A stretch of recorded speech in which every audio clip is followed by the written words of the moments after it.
starting.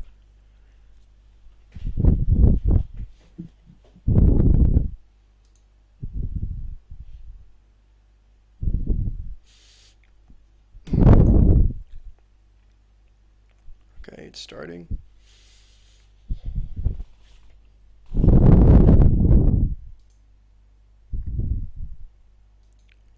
Should be coming up in a moment, and there it comes. Booyah. Let me give you the link. Awkward start. As usual, it wouldn't be one of my streams if it wasn't an awkward start. Let me give you the link.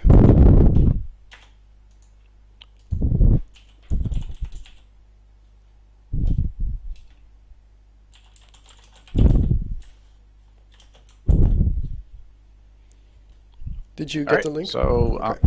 Yep, I did. Yes, I did. Okay, so I just tweeted it out, and welcome to the show, everybody. A little bit of an unexpected stream, because a lot of interesting shit has been going on, and you know me, I like talking about interesting shit.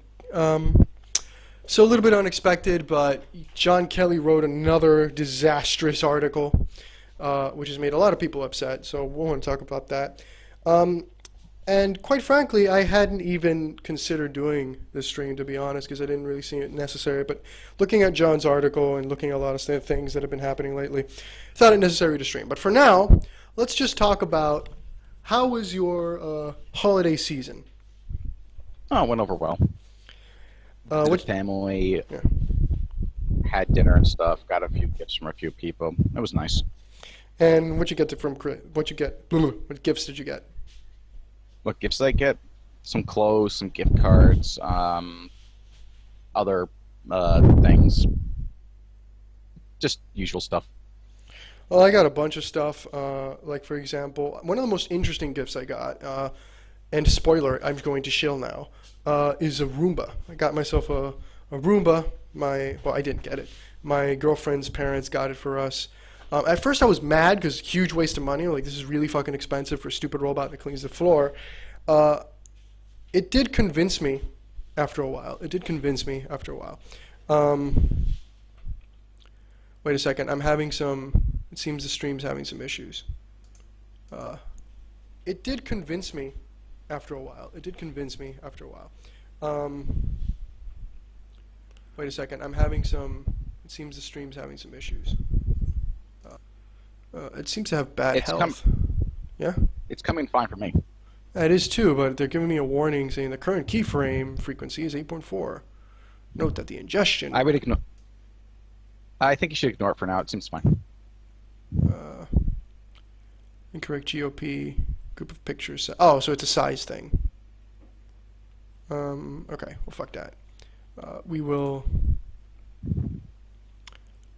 continue to view and see if we have any issues.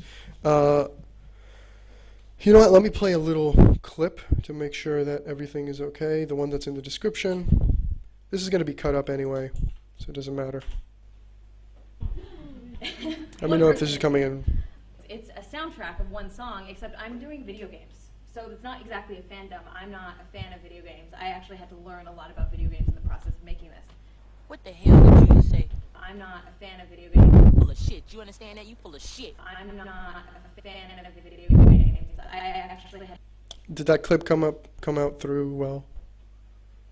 Yep, came in. Yeah, it went through. I'm not a fan. Okay, so well, whatever. So anyway, I got myself girlfriend's parents got us a Roomba, and I have to say, I mean, for a fucking normie appliance, it's really a simple robot. It cleans the floor quite well.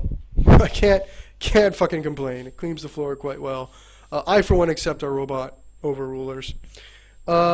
So got a couple of things. Girlfriend got me Yu-Gi-Oh, the Legacy of the Duelist game that I wanted. Yeah, nice memories with that fucking shit. She also got me a couple of Unity assets, and she also got me a book I've been wanting for a really long time, which is Level Up, The Guide to Great Video Game Design by Mr. Scott Rogers. Really, really fucking good. He's the guy who made the Mixamo series that I've talked about here. I think briefly I talked about the Mixamo assets. Not exactly the same thing, but Yeah, I mean, got a couple of cute, cool things, and it was overall a very nice, peaceful experience. I went out to my girlfriend's parents' place, which is in the mountains, in a very small town, away from everything, and it's a really relaxing time. Like I go out, and even though it's freezing for me because Winter Chan fucks with me in ways that most people, most of you Aryans don't understand. But yeah, Winter Chan fucks me, but still. When you're walking like the dog, it doesn't snow there, but when you walk, like you go out and walk the dog, it's in immediately, the backyard is just a bunch of fields in the mountain. So there's like a bunch of a nice little bed of flowers, of white flowers that nobody put there, it just happened. It's just there. And like breathing is so easy there. Like every morning I jog here in the city, and it's disgusting. Like I have to go with like a hamburger shift because you're always with all the fucking your nose flaring up and all that. Well, nastiness. Carol, that's nice and all, but aren't you like overlooking something kind of major? Well, yeah, the city is always more polluted than. No. I mean, weren't you outed as an edtech shill? Well, yeah. I mean, they got me. I'm an edtech shill. I mean, I get all of my monies from the edtechs. Yeah. Carol, that's not very ethical. Yeah, it's ethics in games journalism. But yeah, we'll talk about that. We're going to talk about that. But I guess before we get into that issue, and check that the audio is fine and everything's okay.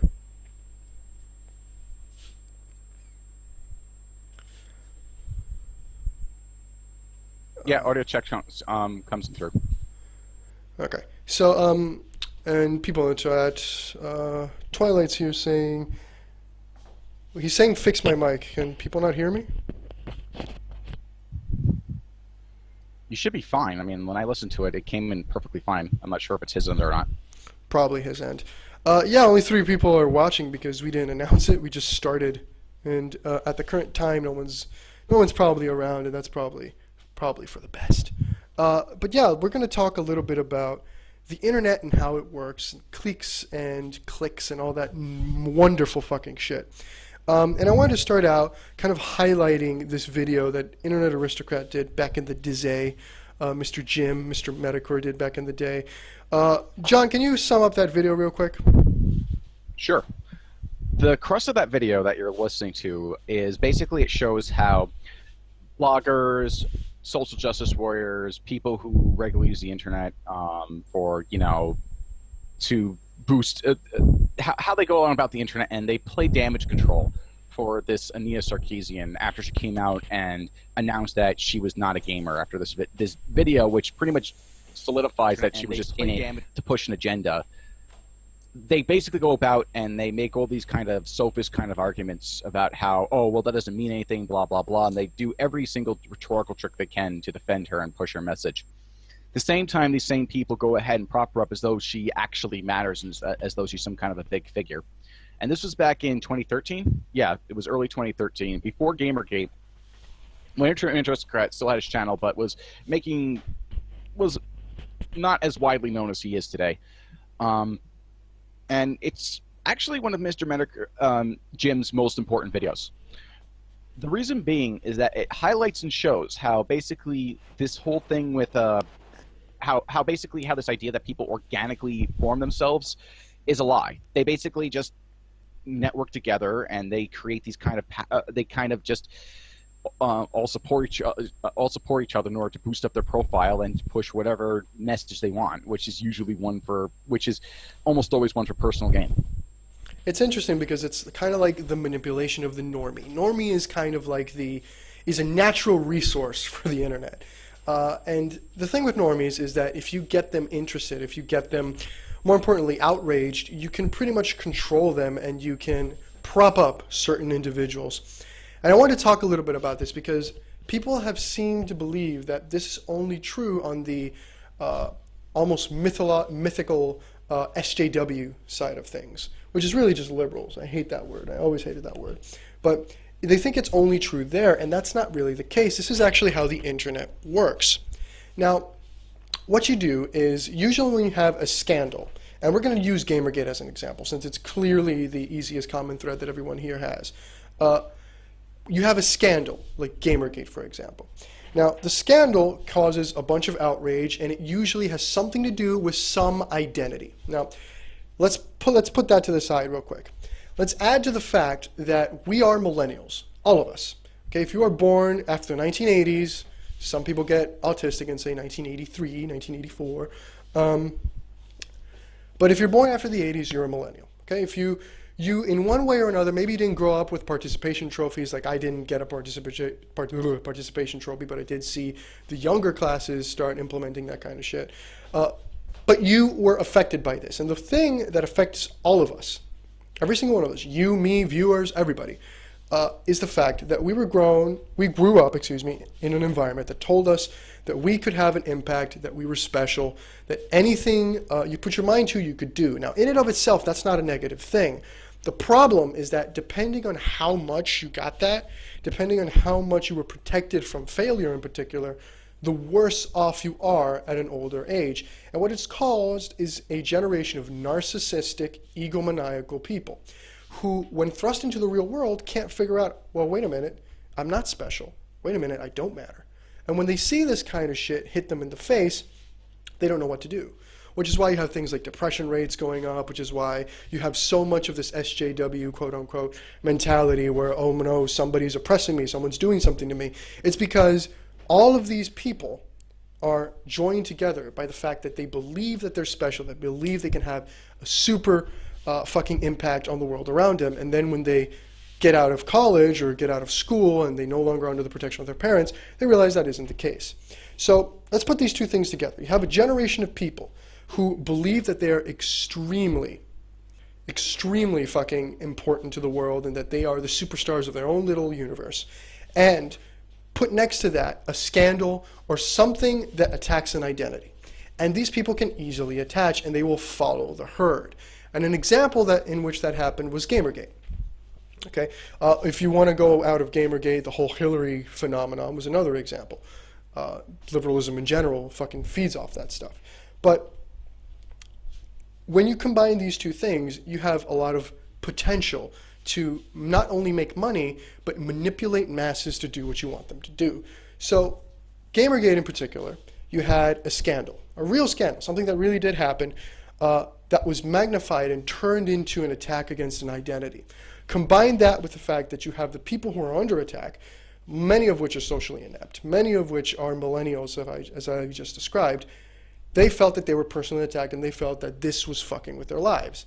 So they were mobilized. When you have all this combined, what you do is you get a nice little triangle, wink wink, nudge nudge, you get a nice little triangle where you have a group of people who become superstars, extremely popular, big deals, people with influence. These people usually come out of nowhere and they do something to appeal to these identity-stricken millennials who, feel like something has mistreated them because they're the specialist of all the special snowflakes. In the Gamergate example, those people would be Milo. Cernokike could also be another example. If you want to throw that in there. Paul Joseph Watson, et cetera, et cetera, et cetera. Sargon, et cetera, et cetera, et cetera. And if you put that together, if you look at that through the lens of, wait a minute, they're manipulating these people, and you look at it through where were these guys beforehand, you'll find some interesting things. Like, who was Milo? Milo has to be the most recognizable figure that came out of the whole thing. Who was Milo before Gamergate? Well, he was a quote-unquote conservative blogger who hated video games and said that they caused violence, who was quoting Kotaku, not shitting on them, using them as a source unironically, and overall wasn't really a big deal. He was just another journalist, okay? He had done some things on TV and whatnot because, again, he was the token homosexual conservative, but still, he wasn't a big deal. So he would be at the top. If you go down in the triangle, which is divided in three pieces, the middle portion you have the mid-tier people. The mid-tier people are these guys who constantly knock on the door of becoming superstars, of becoming these big fucking influential people, but they never quite get there for different reasons. They usually make some money off the internet. They usually make a relative name for themselves, but they require those people on top to keep their status. They require those retweets. They require those quotes. They require those references from those people. Now, the interesting thing is that those guys are usually connected to the people on the top. Those people on the top give them the retweets and give them the things that they need, and they do favors for the guys on top. An example would be Ralph, for example. Ralph is super duper huge, but not really. And as was shown in the Slack leaks a while back by Fart, he pretty much did Milo's bidding. Anything Milo said, he did. Attack Liana? Yes, sir. And he went and did that. And I'm not defending Liana K. Liana K is garbage. Make no mistake. What I'm highlighting here is the attack dog mentality. Now, Ralph and the mid-tier people serve another purpose. They control the guys on the bottom of the pyramid. Now, the bottom of the pyramid, we can make a bunch of different divisions in and of itself, but you know, this is already autistic as it is. So let's just simplify. In the bottom, you have the normies, but you also have the diggers. You have the true believers. You have pretty much anybody who doesn't have in and of themselves influence. And they usually connect with these mid-tier people. They usually get involved with these mid-tier people. One, because they think that they're serving a truer purpose, that they're serving, that they're actually making an impact. Again, this feeds back into the millennial thing that we talked about earlier. And what they are there to do is to pretty much do what the mid-tier guys tell them to. They do the digging. I mean, usually these mid-tier guys, they don't do any digging for themselves. And the guys on top, they first kind of prototype things with the middle-tier guys. Like, okay, I don't want to put my name on this. This might hurt me. Let's let this guy do it. And if that works, then I'll reference it. So that's what that lower tier of people are there for. Now, what does it have to do with clicks? Now, let's assume that everything I said is true. And you can pick it apart if you want. You can be autistic if you want. That's fine. But let's assume that all this is true. If this is true, then if you would connect a line from those big people all the way to the bottom, to these irrelevant cliques who are, quote-unquote, doing it for the lulz in most cases. Now, some of them are. Some of them genuinely just want to fuck with people and have a good time. But others, especially the ones that stick around really, really long, if you start tracing lines and start looking into these people, you might find that there's a network. And you did an article on this, and we'll go into that throughout this entire stream. But you did an article about this, and it's very interesting to me when we look at this. Now, you might be asking yourself, Variloh, what does this have anything to do with the fact that you're an edtech shill? Well, the big, big problem that these guys have is that if there's a hole, if there's a leak, if there's anybody who will go against your narrative from that bottom group in a way that would expose anybody from the top, you have a big fucking problem. You have a big fucking problem. And that's kind of what happened when you look at what me and Kelly have been doing for the past 2, 3, 4 months, something like that. So let's get into, before we start with that, let's get into some background. If you haven't noticed, I have, and I don't know how you'd have to be living under a rock because it's a big deal. I have a quote-unquote docs thread up on GG Revolt that includes no phone numbers, no addresses, nothing truly. No, there's a couple of phone numbers and addresses there, actually. Well, the phone numbers were removed last I checked, right? No, they weren't removed. That's a lie. They were taken off the board main page, but they're still linked. It's perfectly acceptable to do that on the board. The reason why I'm pointing this out is because GG Revolt had a no docs policy and was specifically there to protect diggers. So that way shit like this wouldn't happen. Well, again, you and me have differing views on this whole thing. Well, it doesn't matter what your view or my view is on the docs policy or what other people's views are. The current board claims to be a legacy board, the old GG Revolt board, and that's simply not the case. They're not following the rules as they were enforced on that board, instead changing them, making it up as they go along. They'll freely allow the board to be spammed, even though there's no spam rule. They'll freely allow docs, even though there's no docs rule. And they'll let the board just be infiltrated and go against its original purpose. Okay, well, regardless, I personally don't give a shit about any of that. I don't even care that people dig on me. In fact, I've openly called for people to dig on me in the past, and this isn't the first time. So none of that really concerns me too much. What's interesting to me, however, is the people who are backing it and the reasons they are backing it. And there's two main groups that we're going to talk about here. We're going to talk about Ethan Ralph, and we're going to talk about the proverbial DDM, of course. Let's start with Ralph real quick. Now, as you might have noticed, one of the people spreading this stuff was Ralph. He spread it on his channel, the Ralph Retort Uncut, I think it is. I don't know. It's got like 1,000 followers, something like that. I don't know. And he shared it on social media and all this, malarkey. But Ralph has me blocked, is the interesting part. Ralph does not want to talk to me. Ralph is very, very upset with me. Now, part of his gripe is legitimate. Okay, part of his gripe, I've been a very bad boy. First off, let me see if I can get the Ralph Retort up real quick. Hopefully he's unblocked me.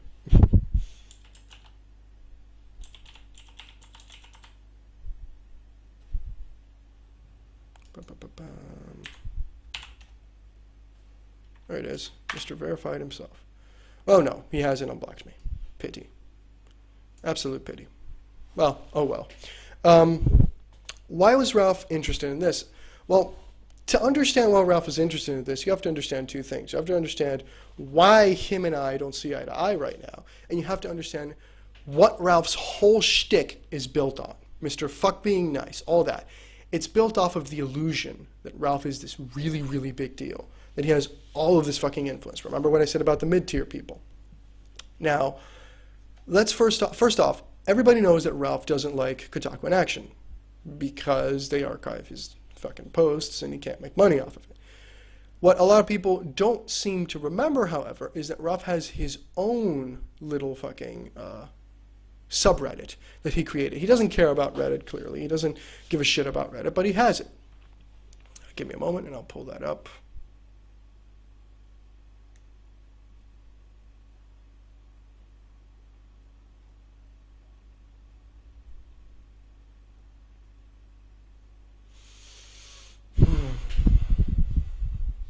Oh, you can say stuff to make sure the dead air doesn't become too obvious. Oh, yeah, when are you talking about SJWs at work? Yeah. Oh, that one. Yeah, that was a subreddit he made actually after he got banned from Reddit, like site-wide. Actually, shadow banned, I believe it was. Then he later got numerous of his accounts banned. He kept on making a bunch of them. After he made a post saying he didn't care about Reddit at all, like you said. And but he also, I believe he notes in that article itself that he needs Reddit in order to share links and stuff like that. So having his own space where he can freely talk about SJWs would be in his interests. It never really caught on, but it's still there, and he still runs a Twitter account that promotes that subreddit. So it's still relevant to a degree. Okay, so he links, of course. This is what I don't get. If you're this big, bad, fuck being nice kind of dude, why don't you tweet this shit straight at me instead of hiding behind a block? I don't get why you would use this crap and do it on a fucking alt account. I mean, you've already owned this shit. You've already fucking posted it on your channel. I mean, what are you afraid of? I've tweeted at you, I think, twice with this account, so why are you so afraid? So it's interesting to me. Let me see. Maybe he's afraid he'll bring up Arby's or something like that. Well, we still don't know what happened behind that Arby's. Now, let's go straight to the beginning. Let's talk a little bit about what exactly is the issue between me and Ralph, and why Ralph. Again, I've been called a Ralph shill multiple times. Okay. I've been. If you look on this channel, I was the hipster Ralph shill. I was sticking up for Ralph before it was cool, brother. And all of a sudden, that kind of all went away. Now, we're going to go in depth into this. And again, being a Ralph shill has its perks. You kind of get into his circles. Well, and wait. If I recall, wasn't there a certain someone that you were heavily critical of that Ralph didn't want you to be? Wasn't that like the cause of the split? Am I misremembering things? Well, no, that wasn't exactly the cause of the split, but that certainly did sour him. We didn't talk much for a while, and I mentioned this on past videos. The name of the individual escapes me, but it was something to do with something Sargon. that you're familiar with. Sargon, yeah, Sargon. Oh, him? Yeah. That can't be. It has to be someone else. No, I think it's probably him. It's definitively him.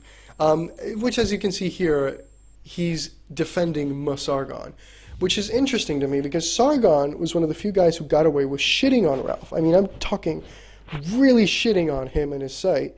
And he just gave him, a playful little punch and, don't say that about me. And then he, quote unquote, made up because Master Milo, and you will get to that, told him to.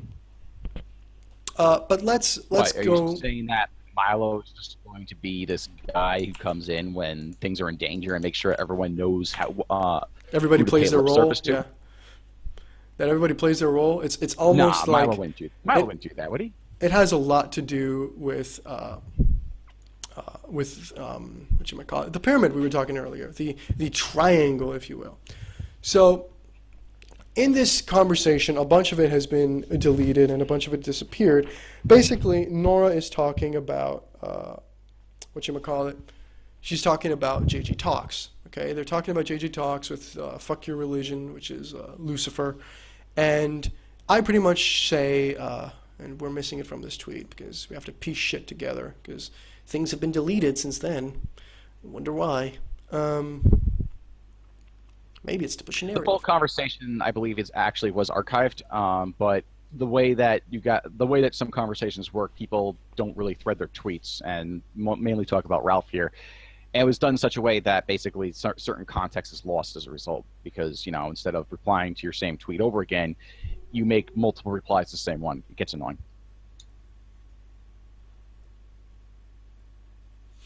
Walter asked if people still read the Ralph retort. We can do a whole stream just on that. He still has a few sycophants who still orbit around him, yeah. No, he does. No, he gets views when Cernokike and what's this other guy, the expert in the gay prog scene? What's his name? Paul Joseph Watson. Yeah, that guy. When those people retweet him, he gets a couple of the moderate alt-right people, which is an oxymoron, but oh well. He's basically a stepping stone for other people to bounce off of. That's basically Ralph's role in the media. And note in turn that some of those people are also stepping stones. Like, for example, Breitbart will often reference InfoWars, and then Fox News will reference Breitbart. So you can actually make a chain of this all the way up to the top if you really want to. God, I have so many links here. It's so annoying. Oh well, I have the SJWs at work here where he announces, I don't care about Twitter, but I made a subreddit because I need those views, need those normies. Which, again, that's a really interesting thing because if you think about it, Ralph only cares about clicks, and we're going to talk a little bit about that. I mean, I don't think that's a secret. He sees this as a business. He cares about the business itself. That shouldn't be a fucking surprise. But he isolated, he came out of Gamergate, so his audience was Gamergate. He used to say he was the last to leave, that he was the ultimate gator and whatever. But he isolated Kia, which was arguably the biggest concentration of normie gators that you could ever fucking find. He isolated the alt-right as well, because again, he's actively proclaimed that he's a liberal, and he's also marrying a Muslim. I don't know, but you can call me European descent as much as you want, but I don't think they will like a guy who's intentionally muddying his own race. Just saying. So he doesn't fit in with that And also group. importing Muslims from other countries. Yeah. And also importing Muslims from other countries here in the process. Yeah, so, it's he doesn't fit in with that group either. So liberals can't stand him either for his role against liberals. So who exactly is his audience? It's this weird, moderate alt-right person, which is like the weirdest little group. We know them as the alt-light today.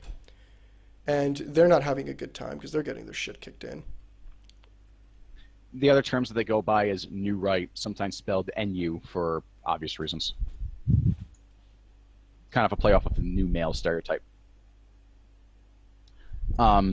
Basically, the New Right stance, as I highlighted in the last article I wrote, is basically the main sticking point, the difference between them and the alt-right is the New Right is stuck in this pro-diversity mentality. They want they want to welcome Jews, they want to welcome gays, they want to welcome blacks, etc., and so on and so forth, and they want to push this idea openly, instead of just being pro-white, pro-west, the values that we stand for, etc. Go ahead and say, oh, everyone's an individual, everyone's equal. And that's why they're basically getting a lot of flack right now especially after the Richard Spencer and Deplorable scandals happened.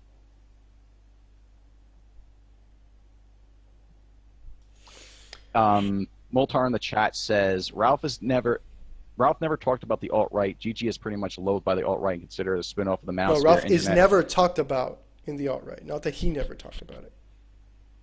Oh, right. Well, that might be the case, but the fact of the matter is guys like Ralph are still part of the support network that build up guys like Cernokike and Paul Joseph Watson, who go ahead and they embed themselves into the alt-right. They openly declare them.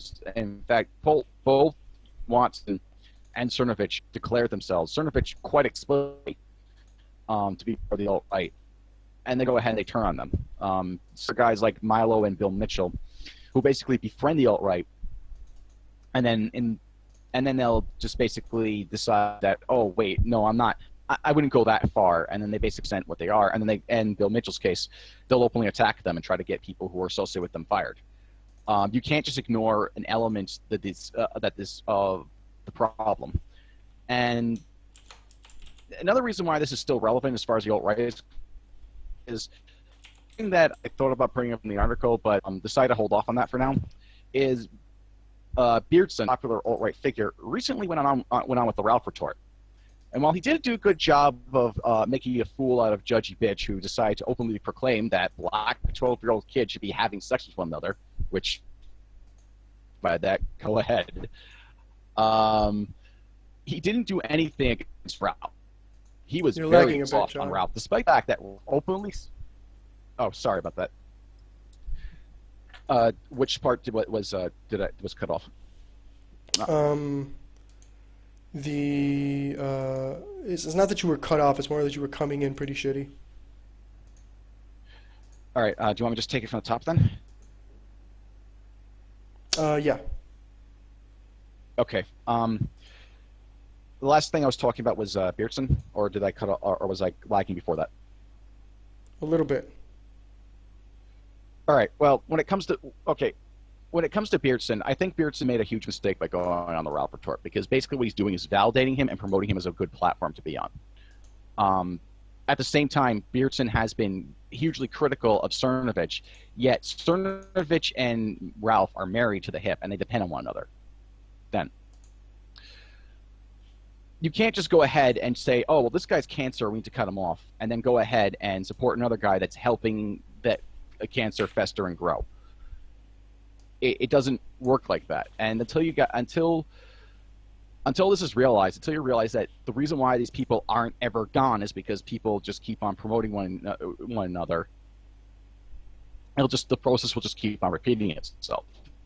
So I don't think you can't say that Ralph is irrelevant to the alt-right when he has these very tangible links to various figures, both who are enemies and friends of the alt-right itself. Okay, so let's get back on track, because I don't want this stream to last for 5 hours. So basically, what happened here, and I'll have to go back and find on my old suspended Twitter, the whole thing and post it again. But basically what happens here is Nora is kind of white knighting, she will say in a joking way, JJ talks, and I make a comment, which is at Koro, because Koro is involved in that discussion, and he's also white knighting for JJ talks, saying it's interesting to see who's white knighting for who, but I'm, don't have really the time for it. And Ralph storms in, and he's like, oh, I'm Ethan Ralph. I, had too much to drink. And he just starts, playing tough guy and protecting his e-girlfriend. And after that point is the moment where he decides to say, he can fuck off, I got something for him, well, my friends will anyway. So he makes this nice little threat, and then he does the whole upload the meme video that is spotlighting a thread on Revolt. And the first thing I have to tell Ralph is, why the fuck would you do that, man? Like, I get, if you want to do a hit on me, why would you put your name on it? Because that justifies everything that comes after. Like, that can't be smart. I mean, just let your goons do it. Why would you put your name on it? Because it won't end well for you, clearly. So, all right, so he does that, and you were asking, why is he now white knighting for Sargon? Well, keep in mind that he's had a spat with Sargon, and then he makes up and kisses and says all that nonsense. But the interesting thing is, I've been DMing Ralph for a really, really long time, and I always had mistakenly so, and Moltar is going to make fun of me for it, but I've always had this belief that Ralph just needed to be shown that he didn't have to be this moderate cuck in order to get views, in order to get clicks. And he just had to tell the truth, be honest, and not pull punches on anyone.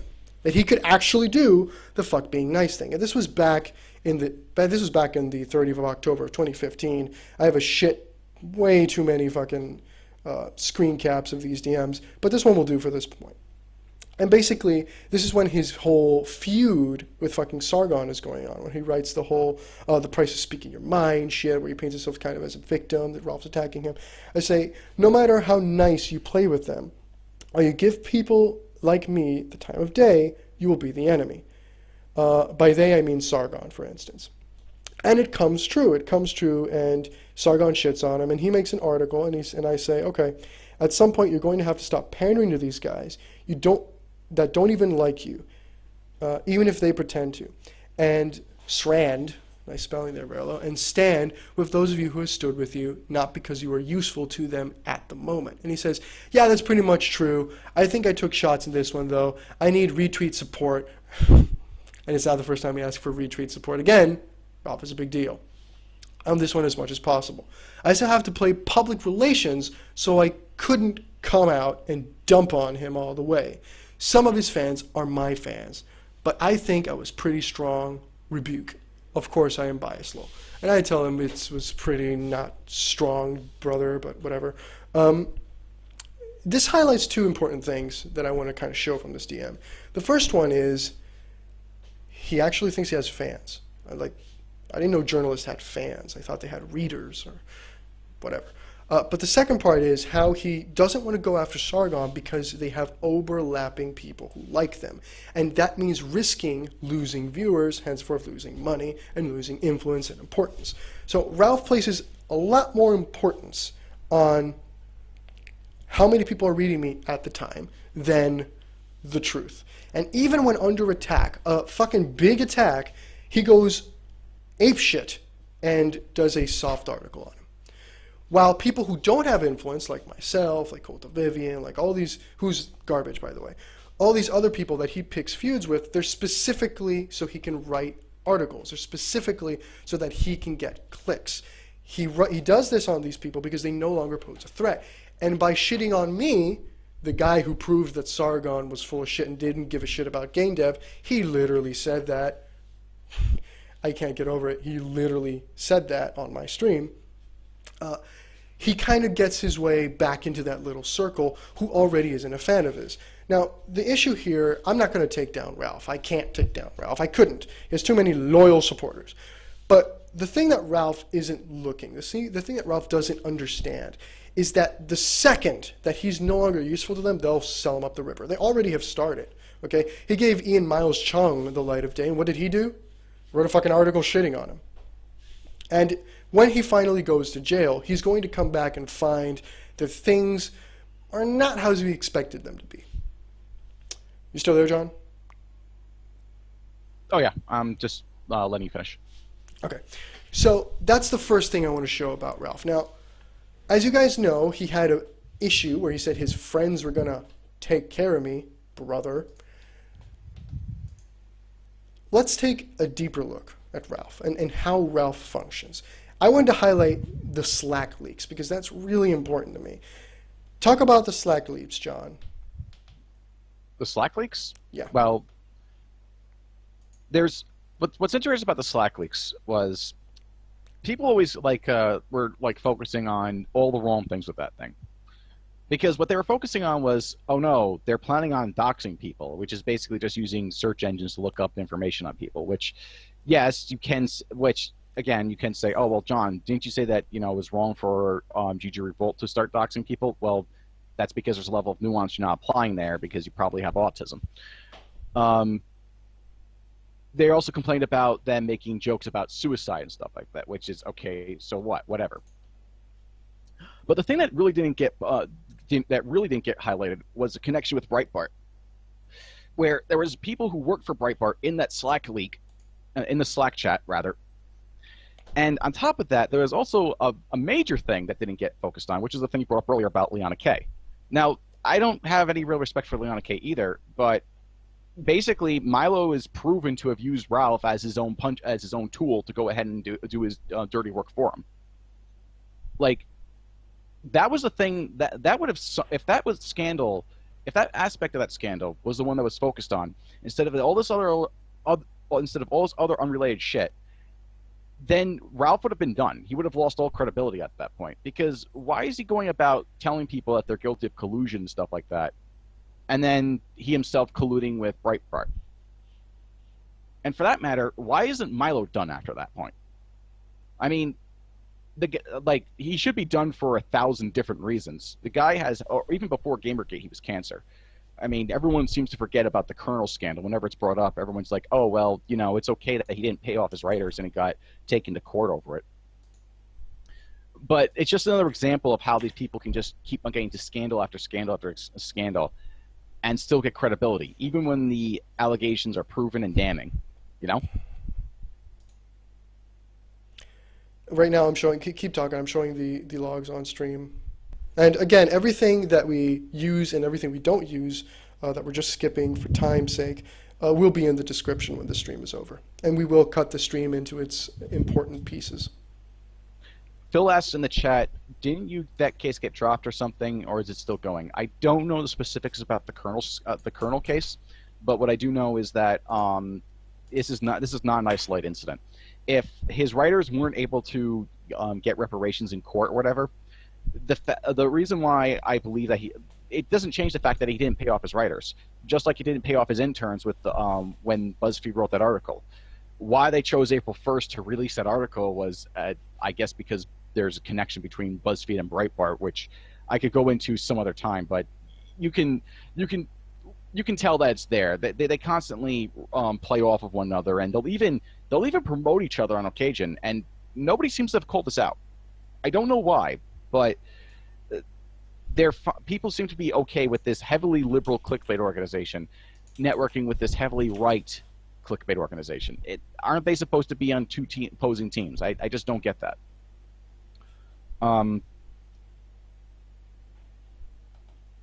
Phil also mentions the grant scam. Oh yeah, that one where he basically pocketed over $100,000 into his account. Allegedly. Yeah, I know about that. No, not like. Is it really alleged? I mean, the proof is in the pudding. Well, allegedly. By the way, let's show a couple of things about Ralph talking about how he's a liberal.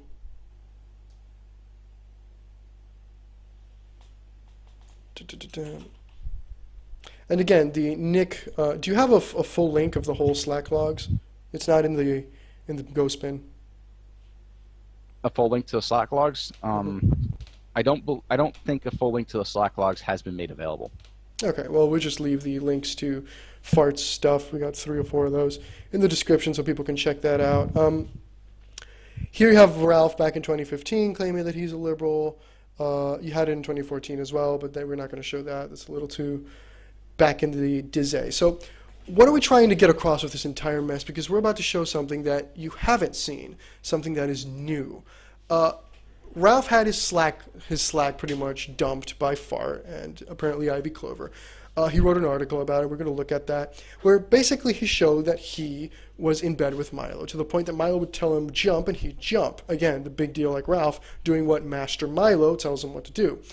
That was dumped, right? And after that was dumped, Ralph was very upset. They denied it. They deflected. It's not important. And as you said, the most important part there is that it shows the link from the guys at the tip of the pyramid to the guys in the middle. It shows him saying, do this, jump. And when Milo was asked for comments, he was like, I don't care. It's autism. He was going to do it anyway. Leave me alone.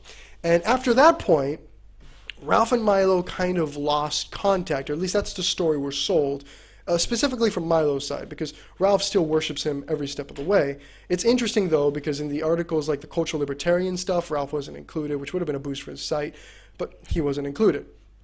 Now, January 23rd, you need to understand, I was backing Ralph 100%, though I didn't know much about the Slack leaks. I didn't know much about what was going on when it came to that situation, because I was traveling at the time. I was traveling because I was in between work stuff, and I was moving around, yada yada yada, because I think it happened in a weekend. And Ralph comes to me and he asks me something very interesting. You see, back in the day, I had Ralph on Facebook. And on January 23rd at 9:26 a.m., he says, "You there?" And I say, "Morning." He says, "Haha, good morning. Just woke up. What's up?" And he says, "I don't know if you can help me with this somehow, but I need to bring attention to this escapist forum post over on Kia." Now, let's stop right there. Why is Ralph interested in Kia? Because again, Ralph hates Kia. So why is he interested? And what specific post does he want highlighted? He wants this highlighted. Press fart to delete fart, a post that was made explaining who Press Fart to Continue is and saying that he's now Nick Monroy and works for the escapists, yada, yada, yada, where they highlight apparently Fart's alleged, stalking of Dodger and, you know, the Polaris people incident. Now, he says that he needs this brought attention on Kia, and he says also send me an email, you don't mind, the group seeing, because I want to bring you into the Slack if you're down, lol. Before this time, I kept contact with Ralph mostly through Skype and through DMs and through Facebook, but I didn't really have Slack. I didn't even know what Slack was, and the conversation will show it in a moment. So he decides, I'm going to bring you in. Now, if you look at the dates, January 23rd, it lines up with exactly when certain things are happening, when the Slack shit is dumped, when certain articles come out. It all lines up perfectly, and it's important to keep this in mind. And it's important to remember what I said earlier about the triangle, about the pyramid, if you want, and the middle people and the lower tier people. He says, also send me an email, long story short, Fart stabbed me in the back and fucked up some shit for me, and I'm paying him back. Now, at the time, Fart had also sided with Sargon previously when I did the whole Sargon thing. He initially supported the Polaris stuff when I was doing the Angry Joe dig and all that kind of stuff, and then he turned because it was inconvenient to, you know, the ethics people in Gamergate. I said, yeah, Fart sent me in the back too. I give him my Variloh email. It says, why do you want this on Kia though? And he says, okay, well, I posted the same info on GG Revolt, but it's not getting play. Even the V thread, where he's hated, it didn't cause the stir I hoped. But I know these faggots over at Kia will go for him, lol. By the way, I just told Goose I was bringing you to the Slack, and he said, about time, lol. And I said, gotcha. I'm not in love with Kia, so I'll find a middleman. I know what Slack is, to be honest. Guess I'll set it up. Guess I'll set it up. And I said, guess set it IP. This thanks a bunch for this one. I owe you if this gets up on the account that is not shadow banned.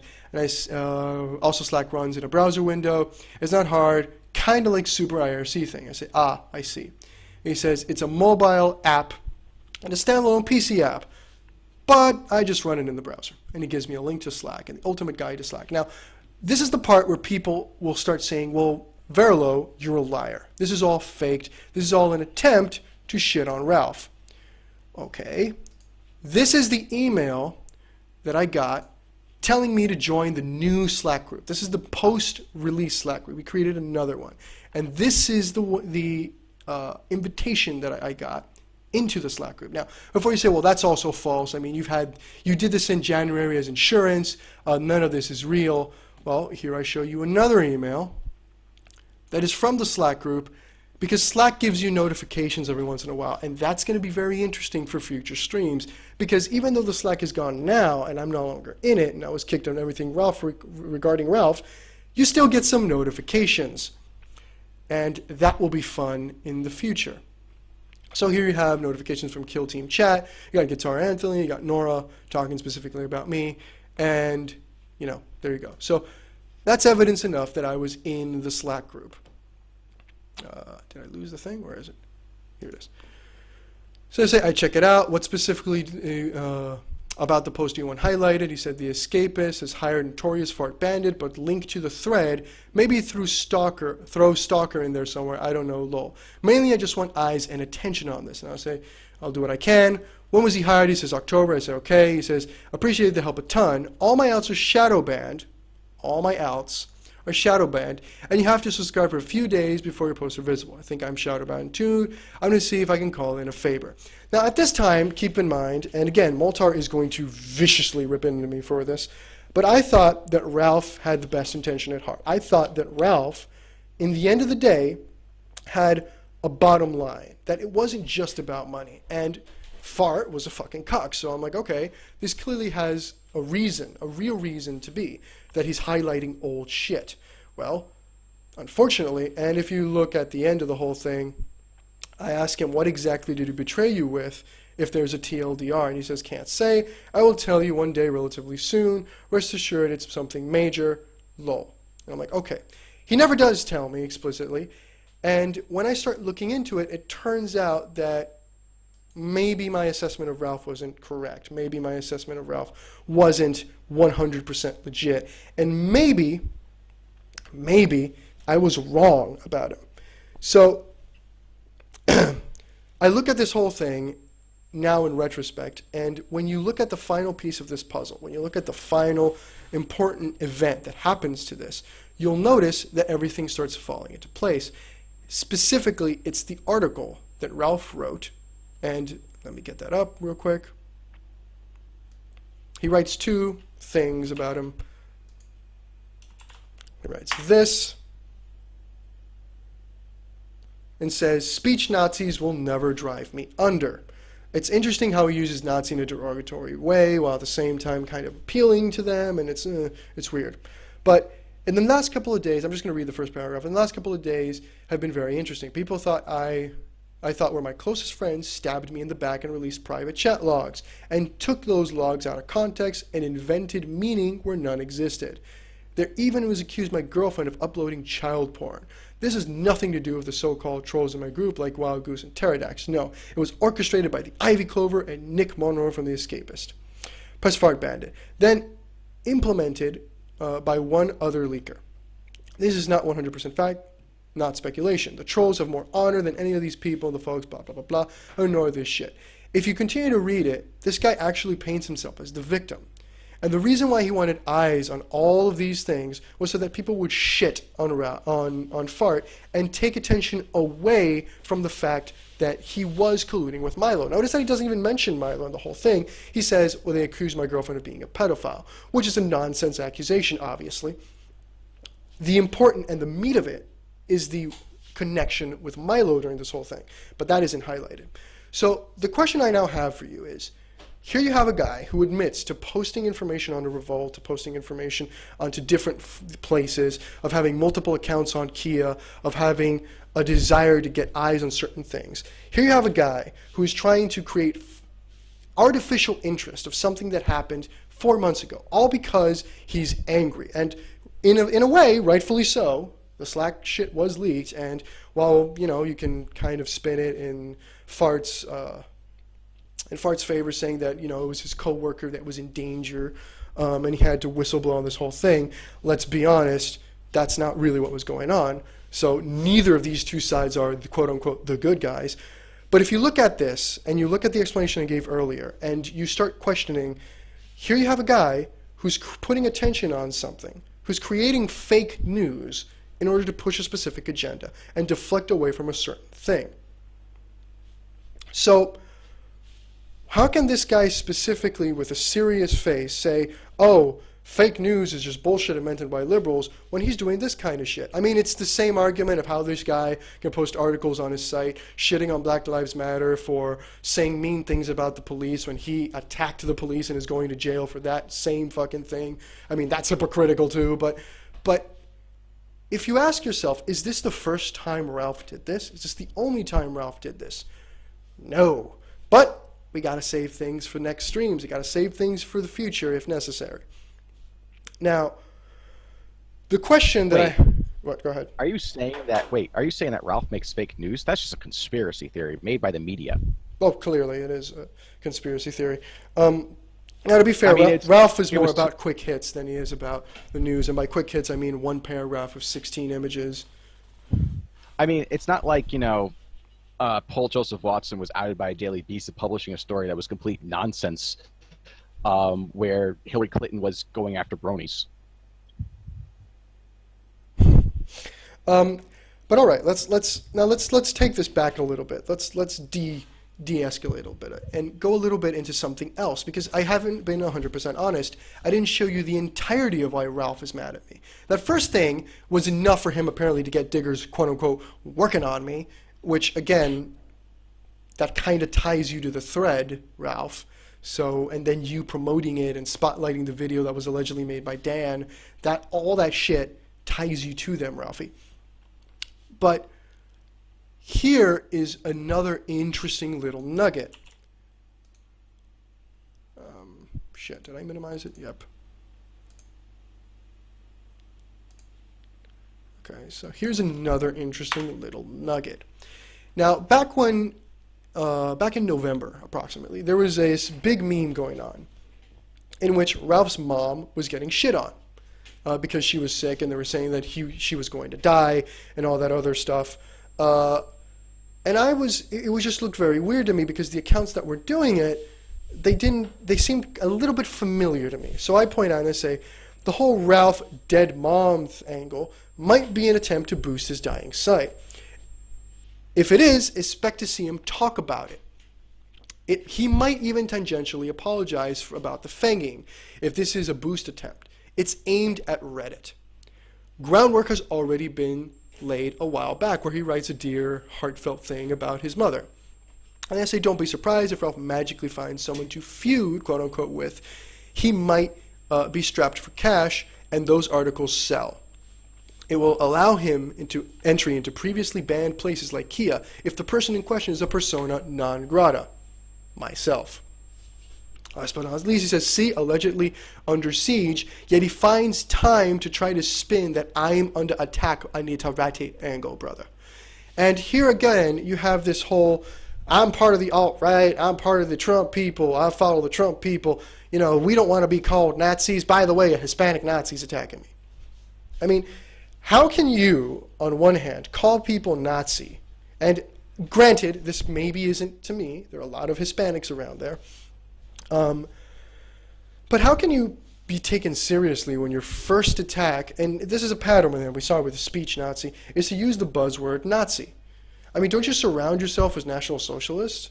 People who aren't afraid to tell the truth, people who aren't afraid to ask the race question, the Jew question, the degeneracy question, and yet you find time to use it as an insult just like liberals do? I mean, pot calling a kettle black, Ralph. Come on. Now, when I do this, I get a very interesting account to tweet at me. During the time, the main account that's shitting on Ralph and making fun of him is an account called the Ralph Retard. The Ralph Retard says this. He says, DM me, and I tell him that my DMs are open. That account was shortly suspended after this entire event. It was suspended like a day later or something like that. But not before he DMs me and not before we have a very brief conversation. Now, keep in mind, this is the guy who's shitting on Ralph. If I'm wrong, if I'm just talking out of my ass, which is a possibility, granted, I was also a tad bit upset that Ralph made this threat to sick his quote-unquote internet friends at me. So I admit it, I was a little bit resenting that, so I said this and called it just in case. And there's, again, a possibility I was wrong. Here's the guy who's making fun of Ralph and doing this. And again, he's just doing it for the lulz, right? He's just doing it to fuck with Ralph. And yet he DMs me and asks, like, I'm expecting the guy to come over to me and say, hey, how about you help out? Because you hate Ralph. I mean, I wouldn't have, but still, that's what I'm expecting. Instead, I get this. The guy comes over and says, you need to learn when to stop. Ralph wants what Ralph wants. Leave it. I say, the guy made the Ralph out, mocking him, is telling me to back off Ralph. He says, don't get into this. It's not good for you. Trust me. And then I say, all that paragraph, and then he says, toe the line. So again, this might be a very elaborate ruse of trolling. This might be a very elaborate scheme that's going on. And again, Ralph didn't make much of this, and that angle died down immediately. It's just interesting that these things happen surrounding this guy. So again, might not be anything here. I just think it's a little bit weird that the guy shitting on Ralph contacts me immediately when I make that line of tweets. So, sorry, I'm going to have the plumbers come home because they need to fix some pipe things. So I had a phone ring. Sorry about that. So yeah, Kelly, take it away. I lost my line of thought. You're talking about how Ralph likes generating fake news, and you're using examples of first with fart, and then with his mother dying. Well, again, the mother dying thing, we don't know. And you it's brought just up the Ralph weird. It's just weird. But the fart thing, definitely. The fart thing, definitely, he likes to get all these people. And that's, again, it highlights the relationship between these mid-tier people and these lower-tier people. It's why, and again, we're going to have a guest who wanted to be here today, but I said, no, let's wait for another day. There's a couple of people from a Slack group who want to talk about how the mechanic in there works, how you post something and then Ralph takes it for himself, yada, yada, yada. And then if you say anything about it, he says, you better thank me. I'm a big deal, and I spotlight this shit. So now let's get back into what originally got me talking about. What really gets me about... Go ahead. Before you go on a tangent, what really gets me about the mother dying story, right? Or the mother's in the hospital story, whatever. Why is he doing the same thing that Nicole's son did with, using a remote himself? And keep in mind, he basically allowed Goose and other people to go about and write very scathing articles against these people doing it. And I think it was well deserved, yes, because it was a disgusting thing to do. But then why is Ralph going ahead and doing the same engaging the same type of behavior that they were engaging in? You're talking specifically it's about really the article that, where he talks about it and thanks his mom, yada, yada, yada. You're talking about this, right? Yeah. You're talking why are about you ahead Mama. and boost yourself? Yeah. Yeah, that disgust out of the things you mentioned, that disgusts me a lot more than the other stuff, because keep it Ralph and Goose for writing those articles, because we thought it was well deserved because those people were doing something disgusting. So why is Ralph going ahead and doing the same exact thing? And why is everyone okay with this? Well, the only excuse I'll give for the Dear Mama article was basically he was making an excuse and explaining why he hadn't posted in a bunch of days. And keep in mind, Ralph sees his readers not as readers, but as fans. So he considers himself a celebrity in a way. So he believes that his private life is of public interest, or at least the portions that he wants specifically to address. So why is Nicole's son the devil for doing the exact same thing? I'm not going to get into Nicole's son. It is an interesting thought, though, and I'll leave it up to the viewers to think about that. But now let's get back into the angle that Ralph is using and the specific thing that he's highlighting in the thread. He's highlighting two things. He's highlighting Sargon, and we already talked about that, but he's also highlighting European descent, this totally not forced meme. Now, it's confession time for my viewers. Guys, I'm not pure Aryan. I know, it's a shock. What? It's not Wait, like I've showed white? myself on camera, but I am of European descent. And what does that mean? It means that I have ancestors who are European. Doesn't mean all of my ancestors are European. It just means that I have them. If I had one, that would make that phrase true. Now, the majority, I'm part Dominican, Indian, and part Spanish and French. The majority of my blood does come from Spain and from France. Now, and I've highlighted that multiple times.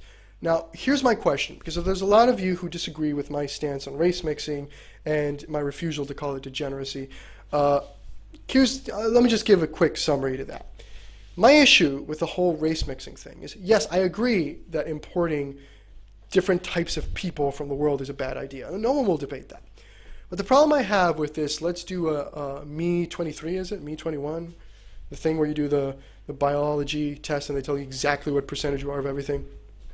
When we start to get down into that autism land, when we start to say, if you're 1% black, for example, you're no good, you gotta go, I think that just propagates exactly what the Jews want you to. I mean, let's think about this for just more than 10 fucking seconds, okay? The race war. Everybody wants the race war now, it's fucking great, let's do it. The issue I have with this is one of the biggest arguments that they use is the IQ argument. The IQ argument is based off of studies, mostly, that use the SAT as one of their main metrics. The SATs. A test that doesn't show how smart or how much you know about fucking high school and all the topics that you've gone through. A test that shows you how good you are at taking the SAT. And that's not me talking. Don't go to people talking about the SAT. Don't go to people criticizing it or people defending it. Go to the SAT prep courses. There's a lot of free material. What you're going to see is that they're going to teach you a lot about What has been done previously in the SAT? What strategies to use when taking the test? How to take the test appropriately? Tips for the test? What to study? How to study? It's not exactly a what do you know, what don't you know, let's go through that. And people who did really, really well in high school, if they don't prepare for the SAT, they fail. People who know a lot about their classes and a lot about their courses, they still fail. So go look into that. But what shocks me beyond belief is that the people who did these studies, not only do the Jews show up as the highest IQ people, higher than Asians and whites, but the studies that did this are Jewish institutions. So here you have these people who are saying, damn kikes. And then they go, these damn Negroes, look how stupid they are. Look at the IQ test. Who did the IQ test that you're pointing to? I mean, you can't fucking make this shit up. It's weird to me. But if you're one of the people who are just saying, no, Variloh, you're full of shit, fuck race mixers, which again, I understand that 100%. I mean, in Latin America, the whole, what you hear the older generations tell you is that you always mix up. You mix to the white side. You mix towards your more predominant white blood, if you have that, if you are majority of European descent. That's what they tell you. And I get that. And I do get that importing these Africans is not a good idea. Importing these Muslims is not a good idea.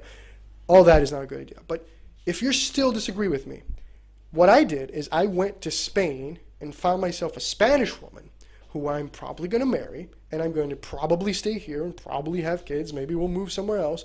But I fucked off out of America. Okay? I didn't import Muslims or blacks or anything like that. I went out of America. I went to Spain, who would technically be responsible, if anything. I mean, it was my forefathers who decided that it was a good idea to mix with Indians. So if anybody has to, bear the responsibility of that is Spain. They have to find how to deal with me, whether to shoot me or to let me here. They've chosen the latter.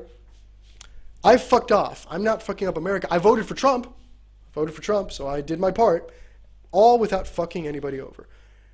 Ralph is the guy who's not only going to import a Muslim, who's not only full white, who's mixing down, okay? But he's the guy who consistently talks about this hardcore, let's support Trump shit. So if you want to mock me with the European descent meme, I mean, go ahead. It's factual. It's true. But it's just a little weird to me that Ralph will take that angle. It's a little weird to me that he'll attach his name because that's going to bite him in the ass. Now, before I move away from Ralph and move from the more interesting thing, there's one more thing. I'm going to give Ralph one for free because he's going to spurg out about this for sure. The wagon's going to start rolling, brother. It's going to happen. Whatever. But I'll give you one for free, Ralph. The people that you've recently aligned yourself with, and we're going to get into John's article, the people that you're counting on, the people who you forge this new friendship with, they don't really think highly of you. Like this new alliance accepted that you have with DDM. You used to hate Thidrin, by the way. You're fine with QQ when QQ strings are being pulled by Thidrin and Eric. Yours is coming, Eric. Don't worry. They're going to stab you in the back. They will fuck you over. It's already starting. And I have a feeling that you guys are going to do a big hit on Milo, and I wish you a lot of luck on that in the future. I hope it happens. But you're going to get the short end of the stick, because when you go away for 6 months, let's assume it's 6 months, because you said it was minimum 6 months, it might be 2 years, but let's say 6 months. When you go away, what you're going to find is that these people will have attempted and maybe succeeded to siphon whatever small, true, hardcore fan base you have over to other places. They will fuck you in the back, and they've been talking about it for years.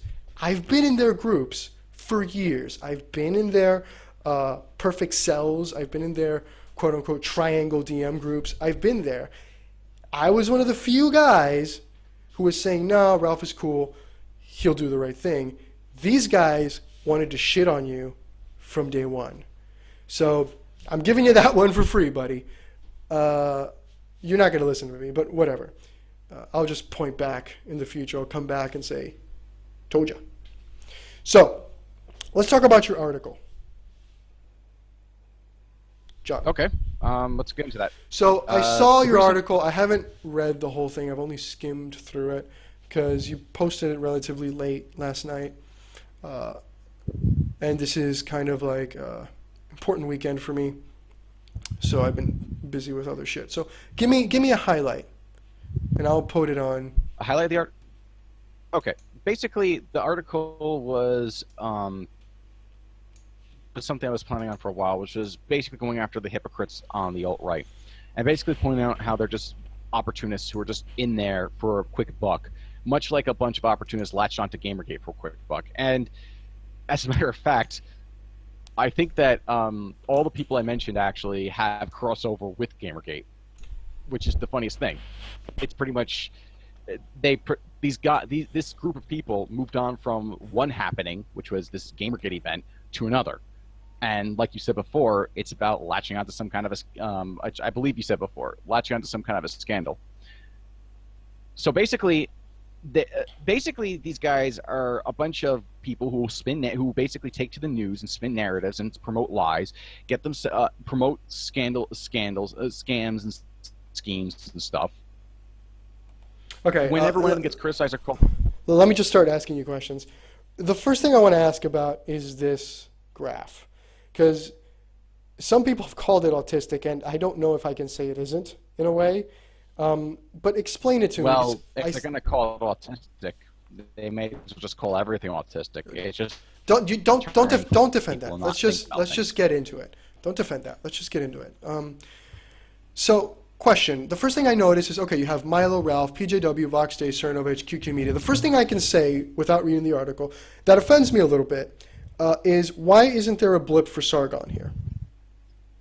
Oh, well, that's because it's just the beginning. There's clearly a much larger network and web there. If I was to write about every single person that was involved in all the various networks that are across the internet for the most part, it would be a novel. I would be there all day. So what you're saying, is this part one, and you're going to do more and start adding nodes? That's so right in the article as the first of a series. There's more to this. If you think that this is the end of the connections, well, anyone reading that and thinking, oh, well, these are the only people that are corrupt, you're highly mistaken. The internet is very much like I said, it's a spider web. It goes throughout the net. You can see it yourself. In fact, if you want, you can start adding to that little graph and then building up your own. Like, it's not that hard to do. There's a whole lot more opportunists out there, and they're all linked. They all want to make money, and they all know what the game is, so that's why they have to go and get in. The obvious one that I have to ask about is QQ Media and DDM. First off, why is there a dotted line? Why is there dotted lines? Why is there solid lines? The different colors, do they mean anything? What's this little thing over here? Okay, basically the dotted line signifies the connection is there, but it's not as tight as other connections. So it's a looser connection than the solid lines. The reason why there is a connection between DDM and Paul Joseph Watson, which again is a dotted line, is because the owner of that TeamSpeak server, Theodore Morgan Major, went on an interview to push edtech. And that's why that's there. And QQ is a frequent is an advocate for that TeamSpeak, in which people go ahead and they discuss things like how to dox people, for example. And QQ is associated with DDM and QQ Media are basically joined at the hip. So that's why that's there like that. Okay. I'm assuming we'll go more into that interview, and we'll ask more questions about that interview, because I want to talk about that interview too, in particular. Now, give me an overview here. I mean, for example, what is this connection where you have an arrow towards Milo, but like an X thing towards Ralph? That signifies that the connection has been cut off on one end. So Ralph is no longer connected to Milo, or did Milo sever the connection? No, Ralph is still connected to Milo. Ralph still promotes Breitbart on his website, and he still is an avid cheerleader for Milo. But on Milo's end, he's broken off contact behind the scenes, as far as I can tell. If Ralph is lying about that, I don't know. I'm assuming he's telling the truth in the tweet I cited. I don't see any reason to believe that he's lying in that instance. So that is why there is an X there. Okay. Cernokike and Ralph, I think you talked about that a bit already, but go into it. if you want to get more into the connection between Ralph and Cernokike, I think one thing I didn't really touch on in the article was Cernokike and Ralph. Ralph regularly makes puff pieces for Cernokike. He wrote one for his birthday so he could just relink the 2 interviews he had for Cernokike right on his blog. So, yeah. Okay, so I'm assuming, like, I don't want to get too deep into this immediately. People can read it and they can read the examples themselves. Here's the Slack thing. This would have helped with the Slack stuff a little bit. This is what I wanted to show. And Milo said personally to bury the bitch. About to go get liquor and then come back and plan my part of the assault. Jesus. He's drinking before he raids into battle. I mean, it's ironic considering the state of his life right now, but I wish him a strong rehab. Okay, so people can go ahead and read this, but this does open up specifically the DDM connection with fucking PJW, Paul Joseph Watson, aka the expert of the gay scene in Prague, excuse me. This does open up an interesting part of the quote-unquote docs thread about me, where they have outed me as an edtech shill. They've outed me as an edtech shill because they discovered, through months of research, that I wrote a thesis for my university degree, for one of my masters, the master specifically that I came to Spain for originally, not the one that I'm finishing up now. I wrote a paper that has a tag gamification in it, and I wanted to talk about this because it's interesting to me. One of the few topics that I give Thidrin some credit for that was interesting was edtech. That was interesting, and here's another little dirty secret. The Think Serious theories, I was asked to create the Facebook for it. Okay, they think I've forgotten that shit, but I was asked to create the Facebook for it. And here's my personal fucking email. I was asked to create my personal Facebook, not the Variloh Facebook. I was asked to create the Think Serious page, and I posted it, and this was at Eric's request. And Eric is Ethics Sucks, for those who don't know. They asked me to post this stuff here and that and whatnot. Of course, I took it down a while later because they didn't quote-unquote use Facebook. And again, that's a situation of me helping people who I think, okay, you might have something here, let's take a look at it. But they decided to find my paper. And it's interesting because in the connections that you highlight between QQ and Ralph, QQ goes to Ralph's site and they write about what? EdTech. And I actually would like to look at that because I know you have a lot to say about that particular article. That? Yeah, can you send it to me real quick, the article? Oh, sure. Right. Like, I'll just keep it brief. Hold on one second. Basically, and let me get the article first, and then I'll talk about it. Yeah, send it to me, please. You got it. 1 second.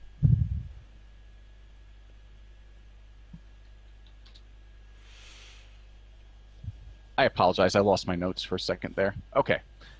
The edtech article that was written by QQ and his partner Dan Worcester, better known as like Dan Wolfgang or Azurain. They wrote an article concerning the dangers of what they thought was the dangers of edtech, and like there's. Send me the article. Send me the article first, so we can. I'll read a small excerpt of it. Okay, so here's the article that's on the Ralph Retort. EdTech is cancer that threatens the entire gaming industry. I'm going to read the first paragraph. You guys can. It's going to be in the description. In fact, let me put it right now, just so I don't forget, because this one's really important. It's right there in the description. It says, for several years now, there's been many calls for a reform of our public education system. Articles pointing out the flaws of our public schools have appeared on plenty of blogs, like Huffington Post and the Daily Beast. Why Donald Trump even talked about pushing for education reform when he's elected president. Well, yeah, that makes sense. You guys have pushed for that too, and we'll get to that. Some have suggested that the reform should involve the integration of video games in the classroom, which they call educational technology, or edtech for short. You can see the early stages of this with some teachers having their students play Gone Home in class, causing the game to have a big boost in sales. The goons from Extra Credits have, and there they go with goons, like they don't like it when I point that they're goons, but they love using it. Extra Credits have made several videos on the subject. Even Disney and Microsoft have interest in the idea. There's just one little problem with edtech. If edtech becomes financially successful, then it will bring changes to the industry that will be devastating to video games as a medium for entertainment. Stop. I have an issue right there with that paragraph. If edtech becomes financially successful, then it will bring about changes to the industry that will be devastating for video games as a medium for entertainment. Video games are the highest paid medium of entertainment, more than Hollywood, more than the music industry, more than television, more than anything else. So you mean to tell me that if you have a specific splinter group make educational video games, which have existed forever, this is not a new thing, okay? It's not exactly edtech and it's not exactly gamifications, but a form of it happened when I was young. I remember this Mario typing game where you had to type the correct letters in order for Mario to advance, jump, whatever. And it was a normal Mario game, except it taught you how to type. Okay, that's not exactly gamification. Gamification is actually the application of video game development techniques and principles to real life stuff.